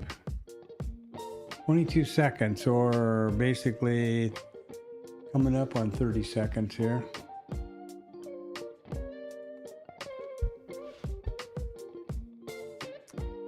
There we go. Interesting what they try to do with the closing swing trade here.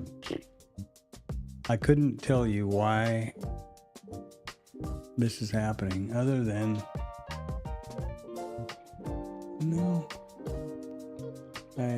I don't know. There's no real shorts in the market. If you just, look at the higher time frame. I think this is just irrational exuberance to try to send some signal to somebody. The only down day we had is right here. Then we had this good big gap down, so the overnight did, but we've already made that back here and here.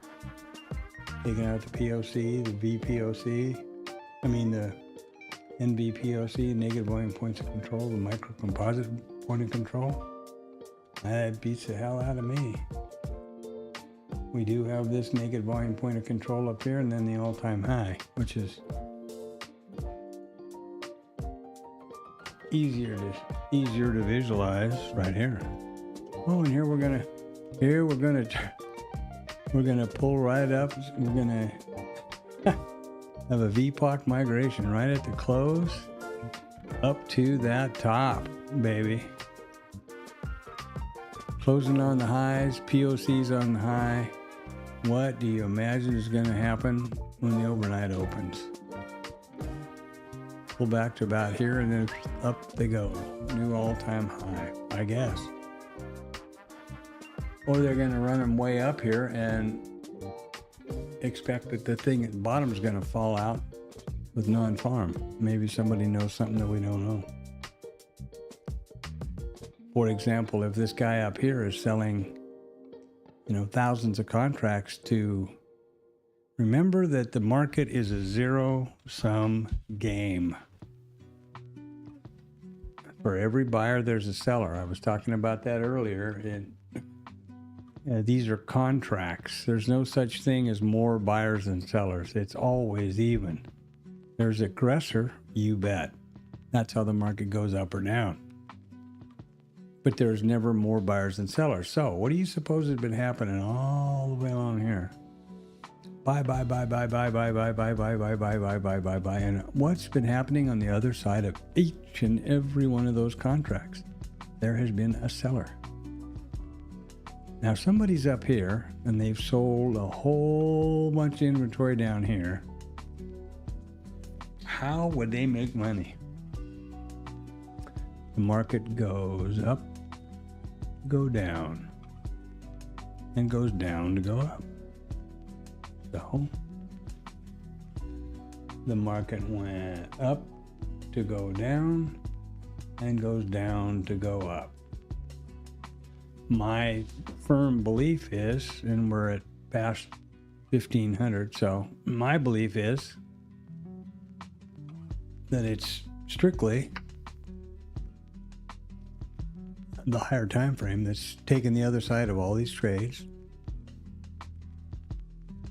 And at one point, this is going to go this way.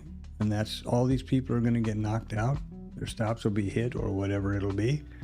And the guys that were selling are going to be buying because all these people are puking. All these buyers will puke. That's a sale. That means they'll sell it.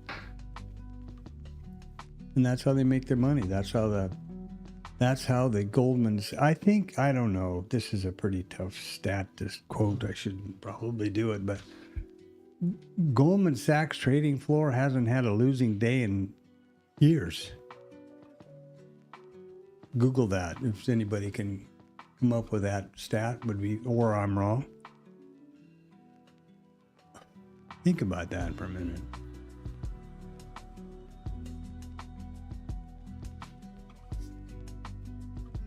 You have enough money to just sell this inventory. Now your inventory's light. And how do you get that? How do you rebalance your inventory? Boop. at all these guys' expense. That's what I believe, and that's makes sense to me. I mean, doesn't it? All right, that's about enough fun for me this day. I'll tell you that right now. Have yourself a great evening.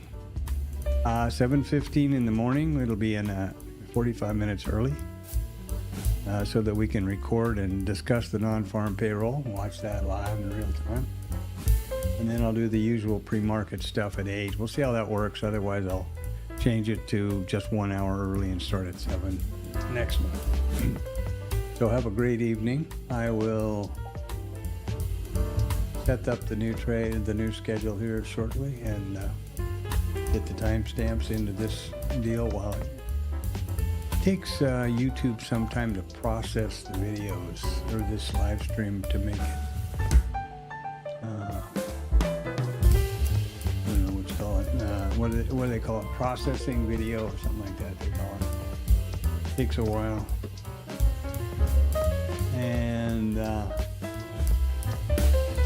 that's when the chapters are input. Now it's not that, right? Now you just see timelines. So there you go. Have a great evening, and I'll see you tomorrow. Happy Friday, boys and girls. Ooh, baby. Friday. Yeah. Keep an eye on the overnight. I would expect a little sell-off in the at the open early Asia, and then they'll hit into it, be my guess. Have a great night. See you tomorrow at 7:15.